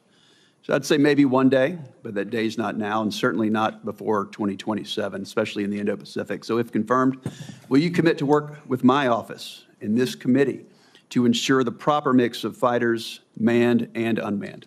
I look forward to working with you on that, Senator, because unmanned will be a very important part of the way future wars are fought. Just the idea of survivability for a human being drives cost and time in ways that unmanned systems do not. But I look forward to that conversation. Thank you. Thank you, Senator Budd. I now recognize Senator Reed for a unanimous consent request. Mr. Chairman, I would ask unanimous consent that 2 letters be submitted for the record. One letter is signed by numerous organizations, including the Government Accountability Project, the other signed by several organizations, including the Truman National Security Project. Without objection, so ordered. Now, Senator Kelly, Senator Rosen got here after the gavel went down. Do you really want to go ahead of her? I am going to defer to my good friend and colleague, Senator Rosen, That from is the a really great good, state of Nevada. Really good decision. Senator Rosen, you are recognized. And thank you, Senator Kelly. I owe you one. Thank you, Chairman Wicker, Ranking Member Reed, for holding this hearing. And Mr. Hegseth, I appreciate your service and your willingness to serve again. However, I am deeply disappointed that you would not agree to meet with me, as other members have said on this committee prior to this hearing, as is the precedent for this committee and others. So let me tell you a little bit about what I would have talked about had you made yourself available prior to the hearing. Nevada is home to the premier aviation training ranges for both the Air Force and the Navy, the largest ammunition depot in the world, and the only place in the country where we are able to verify the reliability of our nuclear stockpile without the need for explosive testing. The Nevada National Guard is one of the only few units across the country with the mission of fighting wildfires. That's for another hearing. And currently activated to fight the devastating fires around Los Angeles in support of our neighbors. We therefore play a critical role in our national security, and the person who holds the position of Secretary of Defense matters greatly to Nevada service members and our military equities. But every single person who serves in the military, we've talked about, my colleagues, esteemed colleagues, have talked about recruitment and retention. One day, they will become a veteran. So my veterans and the folks who are serving active duty now are concerned about what you think. DOD does not have jurisdiction over Nevada's 200,000 plus veterans, but I am interested in your views about the service members once they've transitioned out of the military, given the influence you would have while they're in service if confirmed. In 2019, on a segment of Fox and Friends, you said that veteran service organizations, VSOs, I'm going to quote, encourage veterans to apply for every government benefit they can ever get after they leave the service. You stated you don't want to, quote, be dependent on government assistance from the VA based on injuries or illnesses that might have arisen from your military service. So I'm just going to ask you a few yes or no questions about veterans, understanding you don't have jurisdiction, but this is important to our morale, it's important to our recruitment, and is important to our retention, and it is important to how we respect others in this country. So yes or no, please, do you believe that VSOs are wrong to support veterans in obtaining the benefits that they have rightfully earned and deserved when they signed that line like you did for your service? Senator, yes or veterans no, please? deserve the benefits they've earned. I have been in many battles with traditional veteran service organizations over differences of opinion about how to deliver those services, yes or including no? Veterans Do you believe Choice, VSOs are wrong? which is VSOs is a very broad term. We were a VSO also, ma'am. But some of those services took a traditionally should they be able to help approach. the veterans obtain the benefits that they have earned? Yes or no? Should anyone be able to help? Every veteran should have Right, rapid thank you. access to Do you all the believe that benefits that veterans they've should be earned. ashamed for Absolutely. having sought and obtained the benefits that they have earned? Do you think veterans should be ashamed to seek out benefits? Senator, I think Yes or we no? should be ashamed as a nation of the amount of veterans that commit You think suicide veterans because they hit a brick should be wall. ashamed? They commit suicide because This is they hit not a the brick question, wall sir. of the I'm going to bureaucracy move of on. the I'm going to VA. take that And as a reformers yes. are not courage enough. How about veterans who suffer lasting Take it on. injuries or illnesses due to their military service? Do you think they deserve our support and assistance? I mean, your answers to these, they're too broad. People want to know, are you willing to support our veterans organizations that will help our veterans get every damn thing that they deserve because they signed on the dotted line to keep us safe, just like you did? I respect that. Will you? Senator, with all due humility, I don't know that there's anyone in this room over the last 20 years that have worked harder to ensure that our veterans are taken care of. It has So been do a you think passion veterans of are my life, dependent on the- alongside with so many on this dais, to make sure that veterans receive, and it is a recruiting crisis. But you've When said that veterans are veterans are not treated dependent well, on the government. they don't You've want said their veterans are sons and daughters dependent to on the join. government. Do you believe that veterans getting these benefits are dependent on the government? Or do you believe it's a benefit they've earned and deserved through their service? It's a Are they benefit they've dependent? earned and a Then- hand up to But the these are next your chapter of their words then. life. So you have again Absolutely. changed your position. Where you believe the veterans are dependent, now you believe they've earned and deserved it. I just think it's disrespectful to change that position. These are benefits that people may need throughout their life and may not know when they need them or how they're going to need them, and they need to be there when they do. Thank you. I'm going to move on to my next question. America's role in the world. Our alliances, the threats America's facing, they're serious, they're wide-ranging, from China to Russia to Iranian-backed terrorism. So do you agree with the National Defense Strategy that the U.S. cannot compete with China, Russia, and their partners alone, and certainly cannot win a war that way? And this is a quote from the National Defense Strategy. Is your interpretation that American first foreign policy is America alone?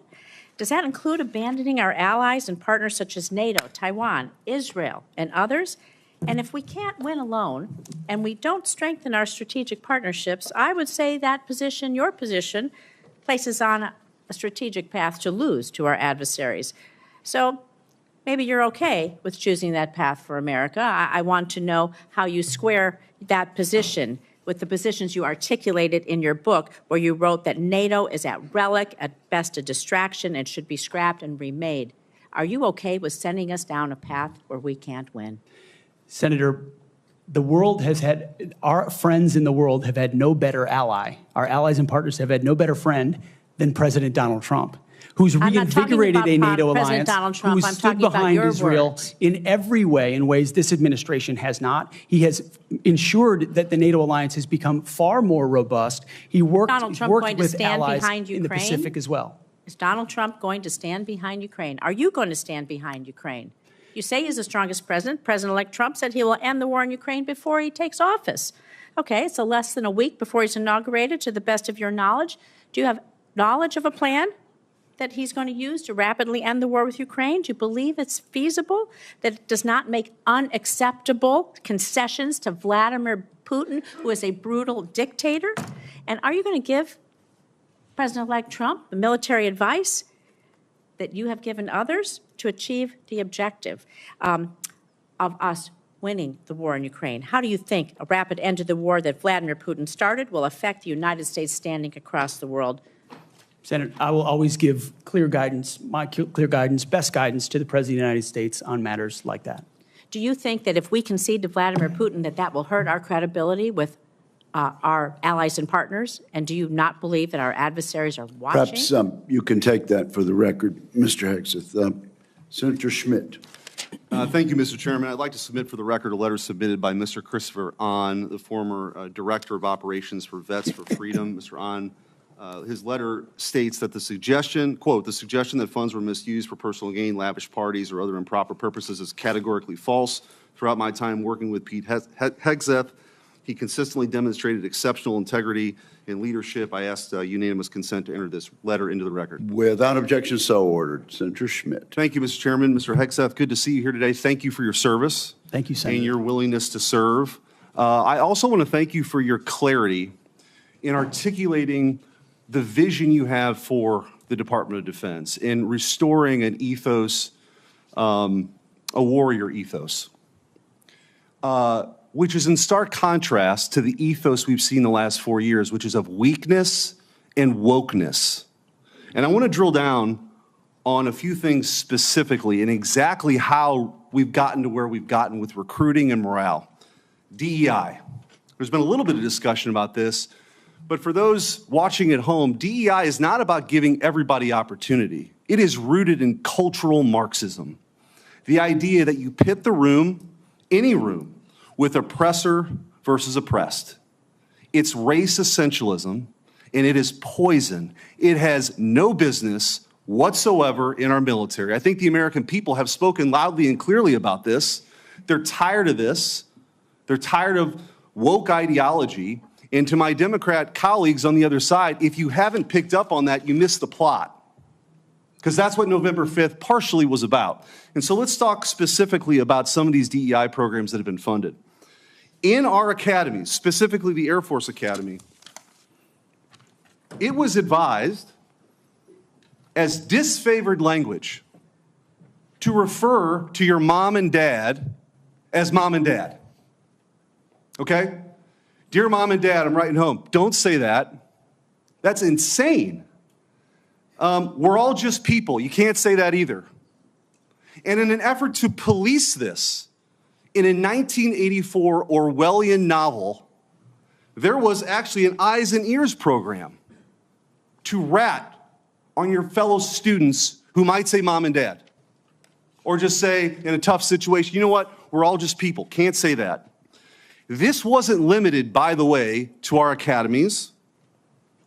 The Secretary of the Air Force, our current Secretary of the Air Force, in a memo from August of 2022, thought we had too many white officers, advocated for quotas. And if you crunch the numbers, that meant that 5,800 white officers who've worked really hard should be fired. In the United States of America, I don't know how we got here. And by the way, the Air Force isn't alone here. The Navy sort of touted a drag queen influencer. This stuff is insane. And people wonder why recruiting has dropped off. And let me just go through a few numbers, then I want to get your comments on how we fix this, because it's gone completely off the rails. In 2022, the Army missed their recruiting goal of 60,000 soldiers by over 15,000. In 2023, the Navy missed their recruiting goals by over 7,000. In 2022, the Air Force couldn't meet their standards, their numbers, even though they lowered their standards. They've lowered their standards to meet numbers they still can't get to. Mr. Hegseth, we got to fix this. I think what you've demonstrated today is that you have the talent and the ability and the desire to fix it. How are you going to fix it? Well, Senator, thank you for the question. First and foremost, up front, you have to tear out DEI and CRT initiatives, root and branch, out of institutions. 100%. And then you have to put in Army, Navy, and Air Force secretaries and others, civilian positions at the helm, who are committed to the same priorities that the President of the United States is, and if confirmed, the Secretary of Defense will be. Send a clear message that this is not a time for equity. Equity is a very different word than equality. Equality is the bedrock of our military. Men and women, duty positions in uniform, black, white, doesn't matter. We treat you equally based on who you are in the image of God as an individual. And we all get the same bad haircuts. You're not an individual, you're part of a group. Equity prescribes some sort of an outcome based on differing attributes that we have that divide us. What skin color are you? What gender are you? And then infuse that into institutions which manifest in things like quotas, formal or informal, which does what to morale? Sends it in the tubes. And it makes people feel like they're being judged by something other than how good they are at their job, which is poisonous inside institutions. So on top of this recruiting crisis, that wasn't enough for this administration. During the COVID hysteria and in their attempt to fire 100,000 people who worked for bigger companies because they didn't get the COVID shot, or to mask 5-year-olds. They decided also to make this a central plank in their policy at the Pentagon. 8,000 well-trained, so we got a recruiting crisis, 8,000 well-trained men and women were fired. Will you commit today, Mr. Hegseth, to recruit these folks back, to give them back pay, and give them an apology from the United States government for how they were disrespected? Senator, I will commit to this because the Commander-in-Chief has committed to this, that not only will they be reinstated, they will receive an apology, back pay, and rank that they lost because they were forced out due to an experimental vaccine. Thank you, and I'm a limited time, but I just want to say, for all the talk of experience and not coming from the same cocktail parties that permanent Washington is used to, you are a breath of fresh air. And again, if you weren't paying attention to what this election was all about, it was about the disruptors versus the establishment. And the American people have had enough of business as usual for the same people that we line up for these same jobs who give us the same results. We need somebody who's going to go in there and fight for innovation, fight for change. I think you're that person, and I appreciate your willingness to sit here and listen to some of these undignified attacks. It's ridiculous. Thank you. Captain Mark Kelly, you're recognized. Thank you, Mr. Chairman. Congratulations on your chairmanship. I want to make a request to the committee that we have a second round of questions. Pursuant to the bipartisan staff agreement that we reached late last year, this will be one round of 7-minute questions. All right. Thank you. Thank you, Mr. Chairman. I'll be happy to recognize my colleague, Mr. Reed. I think it's important to note for the record that when Secretary Hagel was here, we had 3 rounds of questioning. When Secretary Carter was here, we had 2 rounds of questioning. And I cannot recall any time where I have denied, as the chairman, a member to ask for a second round and receive the second round. So we are, I think, violating the principles of the committee, and I just want to go on the record. And your comment is noted. Thank you. Mr. Hegseth, thank you for being here today. Thank you for your service to this country. Thank you, Senator. Few nominees come into this room with all the necessary experience to do this job, to be Secretary of Defense. We get that. It's a reflection on just how big of a job this is. What I want to understand is whether or not you bring any of the necessary experience that this job requires. And here's where I'm concerned. Senator Coleman, in introducing you, and this is a quote, he said, "He has struggled and overcome great personal challenges," unquote. You walk in here saying that you've had personal and character issues in your past, including heavy drinking, which you wrote about. And you said, and this is a quote from you, that you said, "I sit before you as an open book." Yet you haven't actually said what personal challenges it is that you've overcome when you've been asked about them. So I'm going to give you an opportunity here to be as forthright as you say you want to be. So while leading Concerned Veterans of America, there were very specific cases cited by individuals about your conduct. I'm going to go through a few of them, and I just want you to tell me if these are true or false. Very simple. On Memorial Day 2014, at a CVA event in Virginia, you needed to be carried out of the event for being intoxicated. Senator, anonymous smears. Just true or false? Very simple. Summer of 2014 in Cleveland, drunk in public with the CVA team. Anonymous smears. I'm just asking for true or false questions, true or false answers. An event in North Carolina, drunk in front of 3 young female staff members after you had instituted a no alcohol policy and then reversed it. True or false? Anonymous smears. December of 2014 at the CVA Christmas party at the Grand Hyatt at Washington, D.C., you were noticeably intoxicated and had to be carried up to your room. Is that true or false? Anonymous smears. Another time, a CVA staffer stated that you passed out in the back of a party bus. Is that true or false? Anonymous smears. In 2014, while in Louisiana on official business for CVA, did you take your staff, including young female staff members, to a strip club?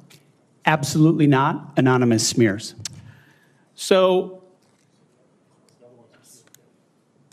is it accurate that the organization reached a financial settlement with a female staffer who claimed to be at a strip club with you, and there was a colleague who attempted to sexually assault her?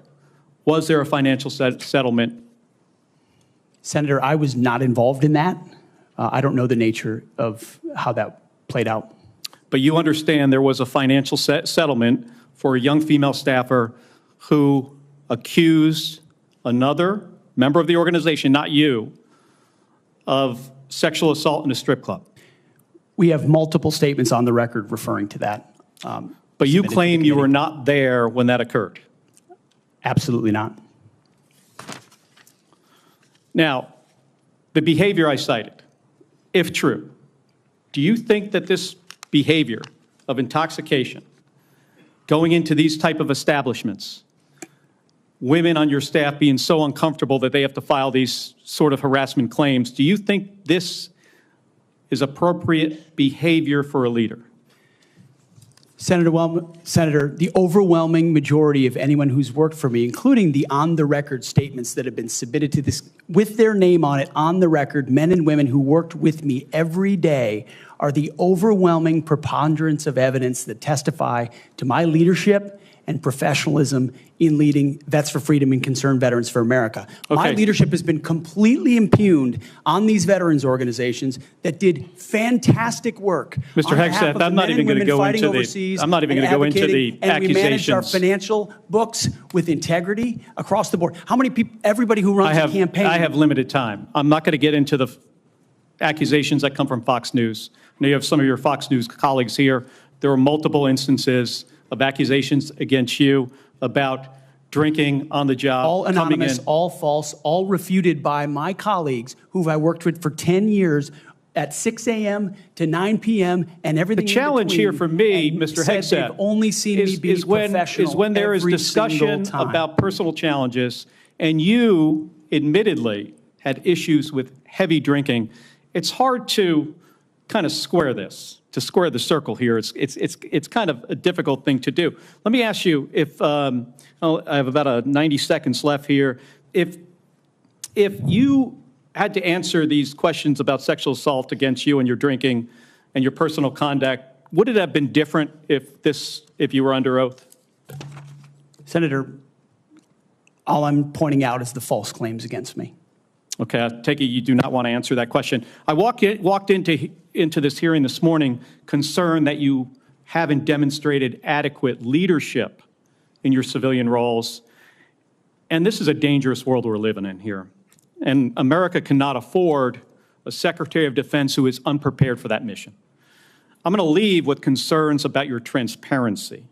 You say you've had personal issues in your past, yet when asked about those very issues, you blame an anonymous smear campaign, even when many of these claims are not anonymous. Which is it? Have you overcome personal issues, or are you the target of a smear campaign? It can't be both. It's clear to me that you're not being honest with us or the American people because you know the truth would disqualify you from getting the job. And just as concerning as each of these specific disqualifying accusations are, what concerns me just as much is the idea of having a Secretary of Defense who is not transparent. Thank you, Mr. Chairman. I yield back my 2 seconds. Thank you, Senator Kelly. I would, at this point, ask unanimous consent to introduce into the record letters by Tina Kingston, Louisiana State Director of Concerned Veterans for America, and Holly Talley, Louisiana Local Director of Concerned Veterans for America, attesting to the appropriateness of Mr. Hegseth's conduct with regard to female staffers. Without objection, that is added to the record. And Senator Banks, you are now recognized. Thank you, Mr. Chairman. Welcome, Mr. Hegseth. You have conducted yourself very well today. In fact, so well that I believe it's incumbent upon this committee to confirm you ASAP to get you on the job to clean up the mess that we have at the Pentagon ongoing at this moment because of the leadership there over the last 4 years that's failed us. In President Biden's first year in office, the Department of Defense spent over 5 million man-hours on quote-unquote counter-extremism and diversity training, what you and I might call woke training or DEI. The administration has refused to provide us any more recent data than that first year, but we know that it's exponentially more man-hours wasted on DEI over the last 4 years. And I wonder, what do you make of that? What could those 5 million man-hours in that first year of Secretary Austin and President Biden's administration, what could those 5 million man-hours have been used for?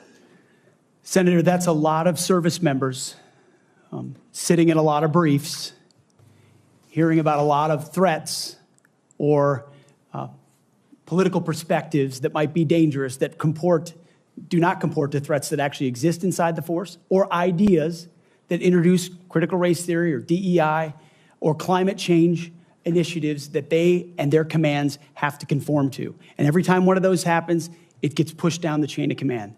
That also includes new layers of leadership that have been created under this administration, committed to enforcing those types of DEI and CRT initiatives. So we hear 5 million man-hours, and that sounds like a lot. The more troubling aspect is how many training hours that takes away from a company commander or battalion commander or a wing commander who's out there trying to maintain their force, which is already constrained because of what the Biden administration has done to the defense budget and defense capabilities.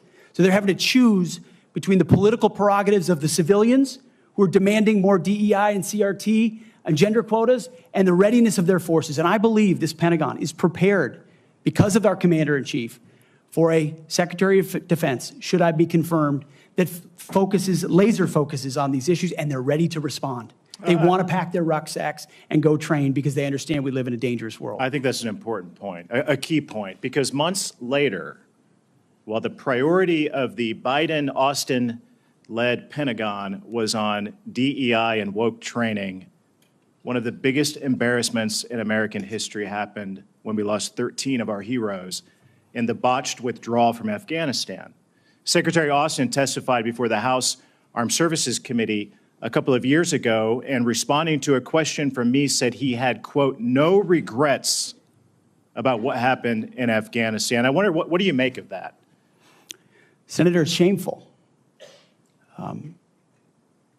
They still tout it as the most successful airlift in American history, when what the rest of us all saw was true laid before our eyes. Utter failure, a destruction of a military legacy there, abandonment of our allies, death of American troops, detriment to our reputation, and then no answers and no accountability on the other side. And then what was unleashed because of what happened in Afghanistan? The October 7th attacks, an invasion into Ukraine. The world recognized weakness for what it was. And who bore the brunt for it? The troops on the front lines at Abbey Gate doing an impossible job, whose external security was the Taliban, because there was no actual plan for this under the Biden administration. And yet, not a single person, the only person held accountable in those moments was a Marine Corps lieutenant colonel who had the courage to stand up and say someone should be held accountable for that. His name is Stu Scheller. No one else involved has ever taken accountability for it.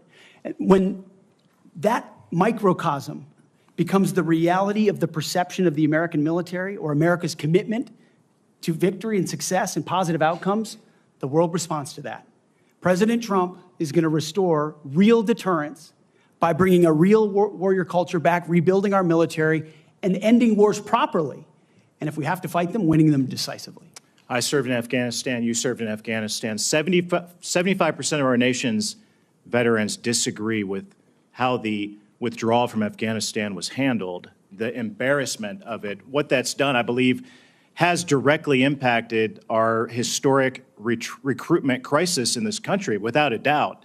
And you've already talked about that, but how do we fix it? How do we bring pride back to wearing the uniform for the next generation, to inspire them to do what you and I did, to raise our right hand and take that oath and serve this great country? I really do think it comes back to strong, clear leadership, patriotic, pro-American leadership that says we're not going to focus on all the other political prerogatives. That's why we all have political perspectives. I said this before and I'll say it again. In uniform, none of that matters. You wear green, you wear blue, you bleed red. That's it. Who you vote for doesn't matter. But when the perception of that changes, then you don't want people deciding whether to serve based on a political party in power. That's a dangerous thing for continuity inside your military. And it's fragile right now. President Trump, and if I'm confirmed with my leadership, we're going to restore the continuity of an apolitical military that acts decisively and only based on merit. They sound basic, but they're fundamental. You and I agree that wokeness is weakness. Mr. Hegseth, do you support racial quotas in recruitment or promotions in the United States military? Senator, I do not support any form of racial quota. Do you support affirmative action at our nation's military academies? Senator, I only support hiring and promoting and admitting the best and brightest, whatever their background is. I think that's very important. Mr. Hegseth, Lloyd Austin, the secretary, later went AWOL. He disappeared for days and never told the president, didn't even inform the president's chief of staff that he was going into the hospital. Would that ever occur on your watch? No, Senator. I know in any one of my jobs, if I had decided to go AWOL for even a day or two in uniform or around that, that would have been a concern. I believe accountability matters. No one to this day has ever, as you've said, been held accountable for what happened in Afghanistan. It was embarrassing to this country. It's impacted this country greatly. And I applaud you and President Trump for bringing accountability back to our Pentagon. With that, I yield back. Chair recognizes the distinguished ranking member for a unanimous consent request. Mr. Chairman, I would like to submit an article discussing some of the issues of readiness and DEI. There has been a comment that 5.9 million man-hours have been used for DEI. General Milley clarified that that is an estimate out of more than 2 billion man-hours that the Department of Defense invested during the time period. Where is this published, sir? This is published by Megan Myers, and I will get the okay. citation. Military.com, I'm sorry. Without objection, it will be admitted to the record. Thank you, Mr. And Senator Slotkin, welcome to the committee. Thank and you. Are recognized. Thank you, Senator, and thank you for referencing the great Carl Levin as you introduced me. We miss him in Michigan. For those who I haven't met in my 1 week that I've been sworn into the Senate, I'm a CIA officer recruited after 9/11. I did 3 tours armed in Iraq alongside the military. And have worked for 4 different secretaries of defense, both Democrat and Republican, proudly, and watched them make decisions that literally determine the life and death of Americans in the dark of night. I'm also a Democrat representing a state that Trump won, right? We both won on the same ballot. So I understand that President Trump has the right to nominate his people. We are going to have policies that we disagree with. All of that, to me, comes very standard. What I think I'm most concerned with is that no president has the right to use the uniformed military in a way that violates the U.S. Constitution and further taints the military as that apolitical institution that we all want, right? And our founders designed the system so that, we had posse comitatus, that we weren't going to use active duty military inside the United States and make American citizens potentially scared of their own military. We went through our own experience with that with the British. As the Secretary of Defense, you will be the one man standing in the breach should President Trump give an illegal order, right? I'm not saying he will, but if he does, you are going to be the guy that he calls to implement this order. Do you agree that there are some orders that can be given by the Commander-in-Chief that would violate the U.S. Constitution? Senator, thank you for your service. But I reject the premise that President Trump is going to be giving illegal orders. No, I'm not saying he will, but do you believe there is such a thing as an illegal order that Joe Biden or any other president, Donald Trump, could give? Is there anything that a commander-in-chief could ask you to do with the uniformed military that would be in violation of the U.S. Constitution? Senator, anybody of any party Right. could give an order that is against the Constitution or against the law. Right. Okay. So are you saying that you would stand in the breach and push back if you were given an illegal order? I start by saying I reject the premise that President I Trump will be understand. giving You've done your any genuflecting illegal to him, orders but at all. This isn't a hypothetical, okay? Your predecessor in a Trump administration, Secretary Esper, was asked and did use uniformed military to clear unarmed protesters. He was given the order to potentially shoot at them. Helos flew low in Washington, D.C. as crowd control. He later apologized publicly for those actions. Was he right or wrong to apologize? Senator, I was there on the ground. And I saw the I understand, helo and I myself. respect that. I've been there. But you're I about understand to the be level the of threat Secretary of Defense. that was involved in that moment. I Was also he right understand to? So he was legality and the Sir, Constitution. was he and right the or laws of what wrong you to have. apologize? I'm not going to put words in the mouth of Secretary Esper or No, anybody else. he said them himself. You don't have to. What are you scared of? Did he do the right thing by apologizing? I'm not scared of anything, Senator. Then say I'm yes or no. interested You in can say upholding no. the laws and the Constitution Okay. in any So particular Donald scenario. Trump asked for the active duty 82nd Airborne to be deployed during that same time. Secretary Esper has written that he convinced him against that decision. If Donald Trump asked you to use the 82nd Airborne in law enforcement roles in Washington, D.C., would you also convince him otherwise? I'm not going to get ahead of conversations I would have with the president. However, there are laws and processes inside our Constitution that would be followed. President Trump said in November that he is willing to consider using the active duty military against the, quote, enemy within. Have you been personally involved in discussions of using the U.S. military active duty inside the United States? Senator, I'm glad we finally got to the topic of border security equaling national security because it's been abdicated and ignored for the last 4 years. That wasn't my question. I'm just asking, have you been involved? You're about to be the Secretary of Defense, potentially. Have you been involved in discussions about using the active duty military inside the United States?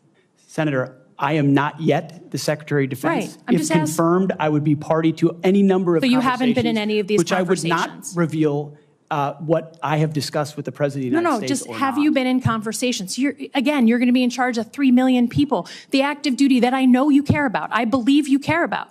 So have you been in conversations about using the active duty in any way, whether it's setting up in detention camps, policing dangerous cities? Have you been involved in any of those conversations? Certainly, I have been involved in conversations relating to doing things this administration has not, which is secure the southern border and not allow floods of illegals to enter our country through an invasion that threatens the American people. And there are ways in which the military is already playing a role in that, to include 5,000 National Guardsmen from Indiana and Texas who are at the border right now, allowing for border security. So there is plenty of precedent duty military for military to members staff detention our southern centers? border.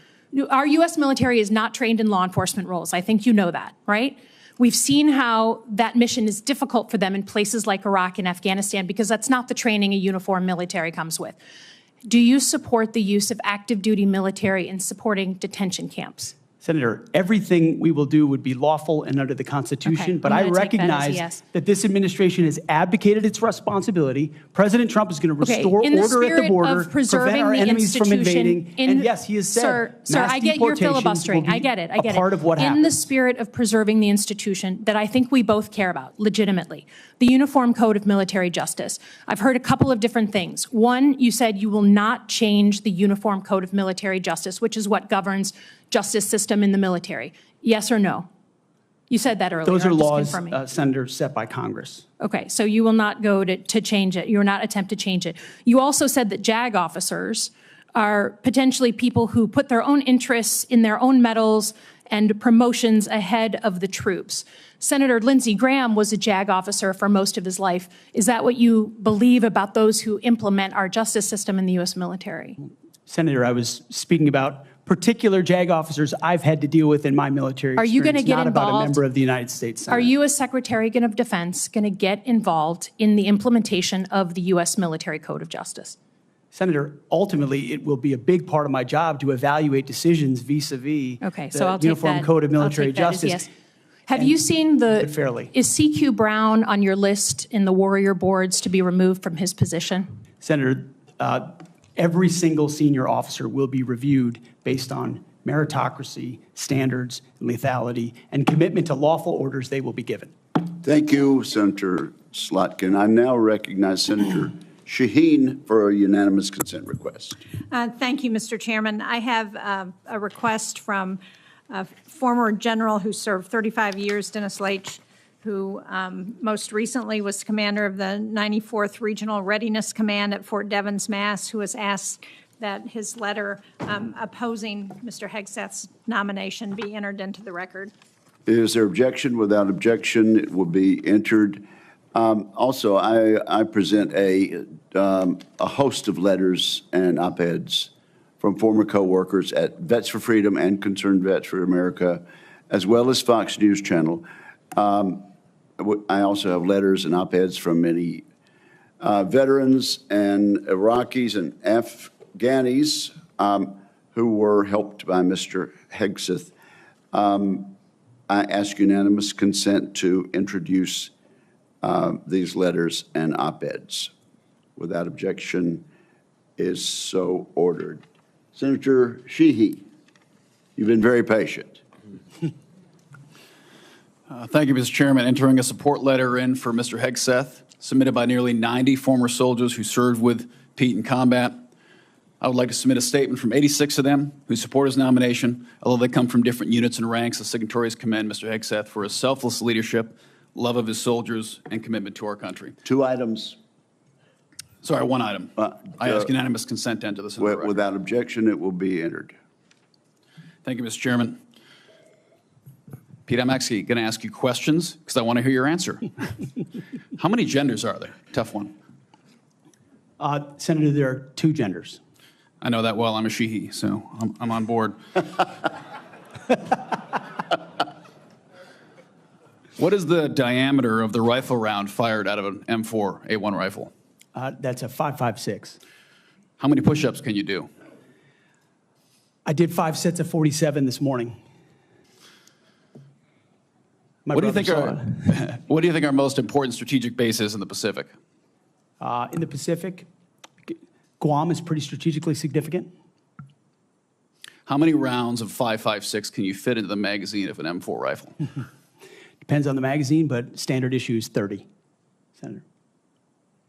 And what size round does the M9 Beretta standard issue sidearm for the military fire? A 9mm, Senator. What kind of batteries do you put in your night vision goggle? Duracell. So right there, you're representing qualifications that show you understand what the warfighter deals with every single day on the battlefield. You understand what happens on the front line where our troops will be. And what happens, unfortunately, in this country is decisions made in rooms like this, bad decisions, end up in dead 17, 18, 19-year-old Americans. And those Americans rarely come from families that sit in rooms like this. They come from lower, middle-income families who sometimes the military is their only way out. And they join because maybe they want to go to college. Maybe they have no other choice. Maybe they love this country. But for whatever reason, they joined and they side on the dotted line. And when people like us screw up, they don't come home. And that's the one thing that I care about. As you remember when I shut the door, when you came with your entourage, Senator Coleman, I've known for a long time, and you and I sat together, asked you one question. You remember what that question was? Are you going to have the backs of the warfighters? Exactly. What is going to be your #1 priority? And I don't care, frankly, what all these letters and articles say. I've been a part of a smear campaign too, I get it. I care that you're going to have one thing in mind when you sit in that chair in that 5-sided building, and you told me what that was. So with that, you have my support. I'm sorry you have to go through a process like this, but it is one of the most important jobs in the world. We got to make sure you're ready for it. I thank you for your answers. I got one final question that's very important to me. This is more of a technical question, but I think it's To fix the Army in this country is a 1 or 2 year problem. We can make bullets, we can make rifles. Fix the Air Force might be a 5-year problem. To fix our Navy is a decades-long pursuit. How are you going to fix our national? You don't have all the power. We're not China, unfortunately, you can't snap your fingers. But how are you going to lead an initiative within the DoD to reinvigorate our national shipbuilding industry so we are able to compete with China? Because freedom of navigation is critical to our economy and the global economy. It's going to be a very important task for you to complete. It's a critical question, Senator, and that's why I'm grateful that President Trump has said definitively to me and publicly that shipbuilding will be one of his absolute top priorities of this administration. So a lot of it does go into pulling things up into the OSD's office, Secretary of Defense's office, to shine a spotlight on it, to make sure the bureaucracy doesn't strangle important initiatives that need to happen. We need to reinvigorate our defense industrial base in this country to include our shipbuilding capacity. Some of it is on the east, some of it's on the west, some of it's on the Great Lakes. The workforce problems that our shipyards are facing are significant, and there's been a big investment from this committee, I know, in a lot of those places because of the shortfalls, manpower issues, everything else. But we also see adversaries that have been able to innovate themselves in ways that their shipbuilding capacity is, I won't reveal it at this hearing, multitudes and multitudes beyond our capabilities. So it needs to be a rapid investment, a rapid fielding, and then we need to incentivize outside entities to fill the gap. We've talked a lot about UAVs. UAVs are very important, but there's also a future of UUVs, unmanned underwater vehicles, that will be a part of amplifying the impact of our Navy, because this administration has allowed our number of ships to drop below 300. It sets a projection of 340 or 350, but doesn't create the capacity to actually address it. And so if we're going to defend our interests, our allies, and put America first, we're going to have to be able to project power. That means shipbuilding. It means historic investments in our defense industrial base there. And then also driving innovation and cost savings in ways that only business leaders inside the Pentagon can do. When I'd add, I don't think any board in the world would have hired Steve Jobs or Elon Musk or Mark Zuckerberg when they founded their companies either. So this country was founded by young people who had a great vision. Thank you for being willing to serve your country again. And thanks for coming here today. I yield back, Chairman. Thank you, Senator Sheehy. You yield back the balance of your time. Mr. Ranking Member, can we agree that you and I will notify members of a specific time until which the record will remain open for submission of questions for the record? Yes, Mr. Chairman. That will be a day or two. This concludes today's hearing. I want to thank the witnesses and their families, and this hearing is adjourned.